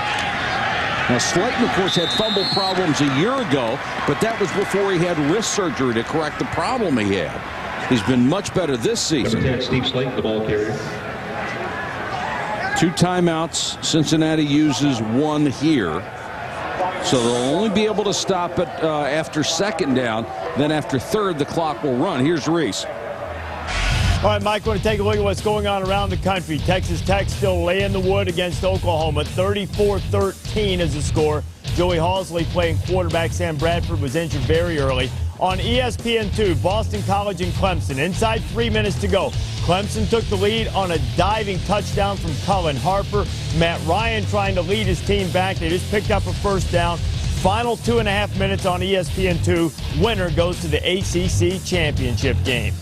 So, as you see, Boston College on the move against Clemson, trying to pull it out at the end. We'll keep you up to date in Seoul Sports Center when you guys finish. Well, I'll tell you one quarterback who has played extremely well this year that nobody's talking about is Cullen Harper at Clemson. I mean, he has put up some pretty impressive numbers this year as well. Really stepped up, hasn't he? 2nd and 4. Cincinnati must stop West Virginia here. Slayton got down just short of the 20. That should be enough for a first down. During their last timeout, Rich Rodriguez had his team together and just basically told them, one more timeout. Hold on to that football. We get one more first down, and the game's over. That's all we need. One more first down. And he was emphasizing 2 hands. Yeah. Cover that ball, and let's get a first down. And the other thing you like to see backs, that's right. The other thing you like to see backs do is when they get hit, get to the ground. Don't try to get that extra yard here so people can rip it out of their hands. Well, because they got that one more first down, now they can go to the knee. Cincinnati can stop it one more time, but after that, it's over. And this will be a heart-wrenching loss for Cincinnati. This would be their 3rd in the conference. And Connecticut and West Virginia would still remain tied at the top with only one loss. So Cincinnati would be out of it in the next minute and 14 seconds. West Virginia controls its own destiny. If they win out, they win it.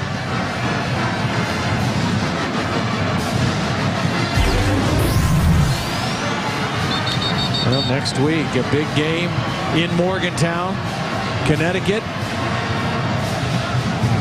West Virginia will move up to at least number 4. Those are the BCS standings. They would be 3 in both the polls, you would presume, if they move up 2 spots.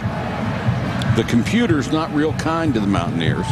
They knock them down a slot because of those.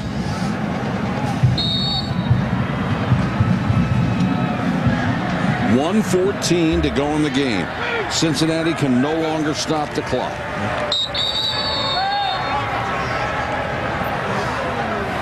Pat White takes a knee. Let's take a look at tonight's rivalry update presented by Sonic. And there are some big games. We will do the Iron Bowl. Alabama against Auburn. Missouri against Kansas. Tremendous national impact in that ball game. And number 10 Virginia Tech, number 14 Virginia. Both of those teams have quietly moved up the national rankings. Well, that one's for the ACC Coastal Division title to win a trip to Jacksonville. Of course, the other side of that being decided down in Death Valley tonight between Clemson and Boston College. Virginia's sort of been a stealth team all year. Well, they lost to Wyoming early on. Yeah. And people kind of wrote them off. First game, wasn't it? Yeah, they just kind of found ways to win. I think I was shocked by what they did to Miami. The last game in the Orange Bowl, everybody made a big deal about the last Miami Hurricane game, and they got blanked by Virginia. Boston College has just gone ahead of Clemson, 20-17. And you can see people really upset here. They thought they had a chance. Certainly, the defense played well enough in the first half until about 5 minutes to go in the first half. They had handled West Virginia's offense pretty well. But with this offense, it just seems to be a matter of time. That last touchdown drive before the first half really hurt Cincinnati. And then the turnovers really hurt West Virginia here in the second half. When it looked like they were going to put the game away, the turnovers allowed Cincinnati to stay in it.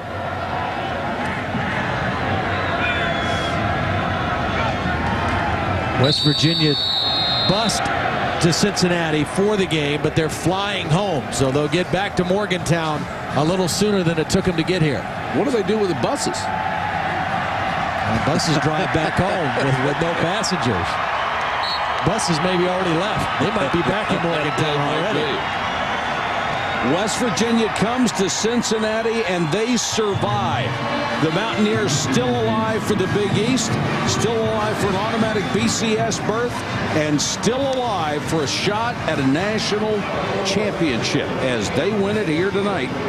And Rich Rodriguez down on the field with Holly Rowe. Holly? Good job. Coach saying good job to Cincy, and they did give a good fight. Coach, what was going through your mind after that second turnover opened the door? That was like the last game. I couldn't believe it. And Pat White's a warrior, and it don't hurt anybody more than him. But our guys hung, we knew we were going to be in a tough environment, and every win's a good one at this point. You said this team had to really be focused, that every play was a Big East championship play tonight. How would you describe your focus on this team? Well, I think it was focus. Unfortunately, we made it tough on ourselves, but at the same time, we had to play all plays. As you can see, it went down to the last play. This sets up a big showdown next week against Connecticut. What do you think about that game, Coach? Well, they've done a great job this year. I got a lot of respect for their program. They're going to play extremely hard. I think our guys will, too. All right, just hang on to the ball, Coach. Thanks. Thank you, Holly. Todd, your quick impressions. Well, I think that Cincinnati was a very game opponent tonight, but I think West Virginia made the plays when they had to. I think their defense is much better than they were a year ago. When their defense needed to make plays, they made them tonight. West Virginia wins at 28-23. SportsCenter is next on ESPN News Postgame Extra. For Todd Blackledge, Holly Rowe, and our entire ESPN crew, this is Mike Patrick. Thanks for watching.